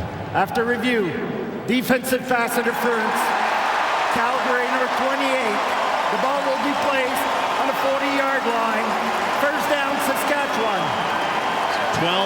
yards because of that penalty. To the 40, there is GM John Huffnagel. Streak on the line. 15 straight against Western Division opponents. 9 in a row against Saskatchewan. 8 straight wins over the last few weeks. Bridge now can step up and take it if he wants. Brandon Bridge looking sideline. Won't get there, but is dragged down from behind by Jameer Thurman. Great close by Thurman, man. He made up a lot of ground to get there because it looked like Brandon Bridge is a great athlete running, had the corner and had some room to go out and take maybe 20-yard chunk, but that was disappeared quickly. Jameer Thurman. Crucial 2nd down and 6. Again, no name in Roosevelt. Will he look to Carter? Will he look to Hawley? Will he look to Grant? Bridge now. Pockets closing. In trouble. Going down. Fumble football. Stamps have it. That will do it. Jagarrett Davis. Sack and the fumble. One of the hottest defensive linemen in the CFL right now comes up with the biggest play of the ball game. Working outside on Thaddeus Coleman and even gets chipped by the back out of the backfield. Bridge has time initially, but the coverage downfield, he was waiting for a receiver to break his route off, and that gave Jagarrett Davis a chance to get home. It's almost as if Bridge did not see on his periphery Jagarrett Davis to his right. So the fumble will cost the Saskatchewan Roughriders this drive and the ball game. 34 to go, and Bo Levi Mitchell can basically put this in victory formation. Hand it off to Messam, who will have to protect this football. Goes down. Get noticed like a pro in the 2017 GMC Sierra Elevation Edition.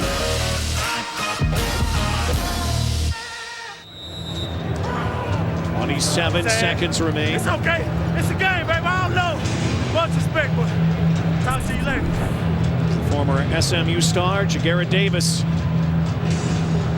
Sack, forced fumble, and recovery. Talked to Devon Claybrooks before the game about Jagarrett Davis, and I said, you know, I've been putting him in the conversation as one of the top rush ends in the league with Odell Willis and, you know, Charleston Hughes, guys like that. He said, we're just scratching the surface on Jagarrett Davis. I said, really? Got some big help there from his bookend, Charleston Hughes. Train walked in. But you could see Bridge, though, was trying to redirect his receiver. He was pointing to the receiver. The initial route was run and covered, so he was waiting for him to break off the route, and that extra time allowed Jagarrett Davis to get there. Clock ticking down here. Bo Levi Mitchell hands once more to Messam. Goes down. There should be one more play, and Calgary Stampeders will survive this one. This was a grind. They will beat the Saskatchewan Roughriders without scoring a touchdown. Rene Paredes 5 for 5. Timeout, Saskatchewan. So 3rd down play here. Saskatchewan uses its timeout. Should be a moot point, though, if they can get the ball out. Well, tick off a few of those seconds. Rod, what will be the talk of the town here in Saskatchewan this week? Should they have made the quarterback change earlier, or at halftime with Glenn's hand not quite right? Bo will just throw it into the sideline. And that's it. The Calgary Stampeders, their first visit to the new Mosaic is a winning one. That's all they've done this season is win, win, win. 9 in a row, 10 in a row against the Saskatchewan Roughriders. Now 16-0 against West Division opponents. And most impressively, have now run their record this season to 11-1-1, clinching a playoff spot, no doubt. Nissan Titan Player of the Game brought to you by Nissan, official vehicle of the Canadian Football League. Today it's the players of the game. It's the Calgary Stampeder defensive line of the forced fumble, 5 sacks. Jagarrett Davis, Micah Johnson, Wiggins, and Hughes. Just a great team effort on defense. Fitting if Calgary was going to win this game that it was going to be on the final play by a defensive lineman. Jagarrett Davis gets it. Saskatchewan team that still has not beaten these Calgary Stampeders since 2013. And Charleston Hughes talked about it. Execution, discipline. Of course, Saskatchewan next week will head to Ottawa. Calgary will be at home next week against the visiting Montreal Alouettes. The final score here from Mosaic. Calgary 15, Saskatchewan 9. Comeback falls short. Brandon Bridge sacked, fumbled the football, and the Stamps just continue to roll. The Horses running their streak to 9 straight this season. So long, everybody, from Regina.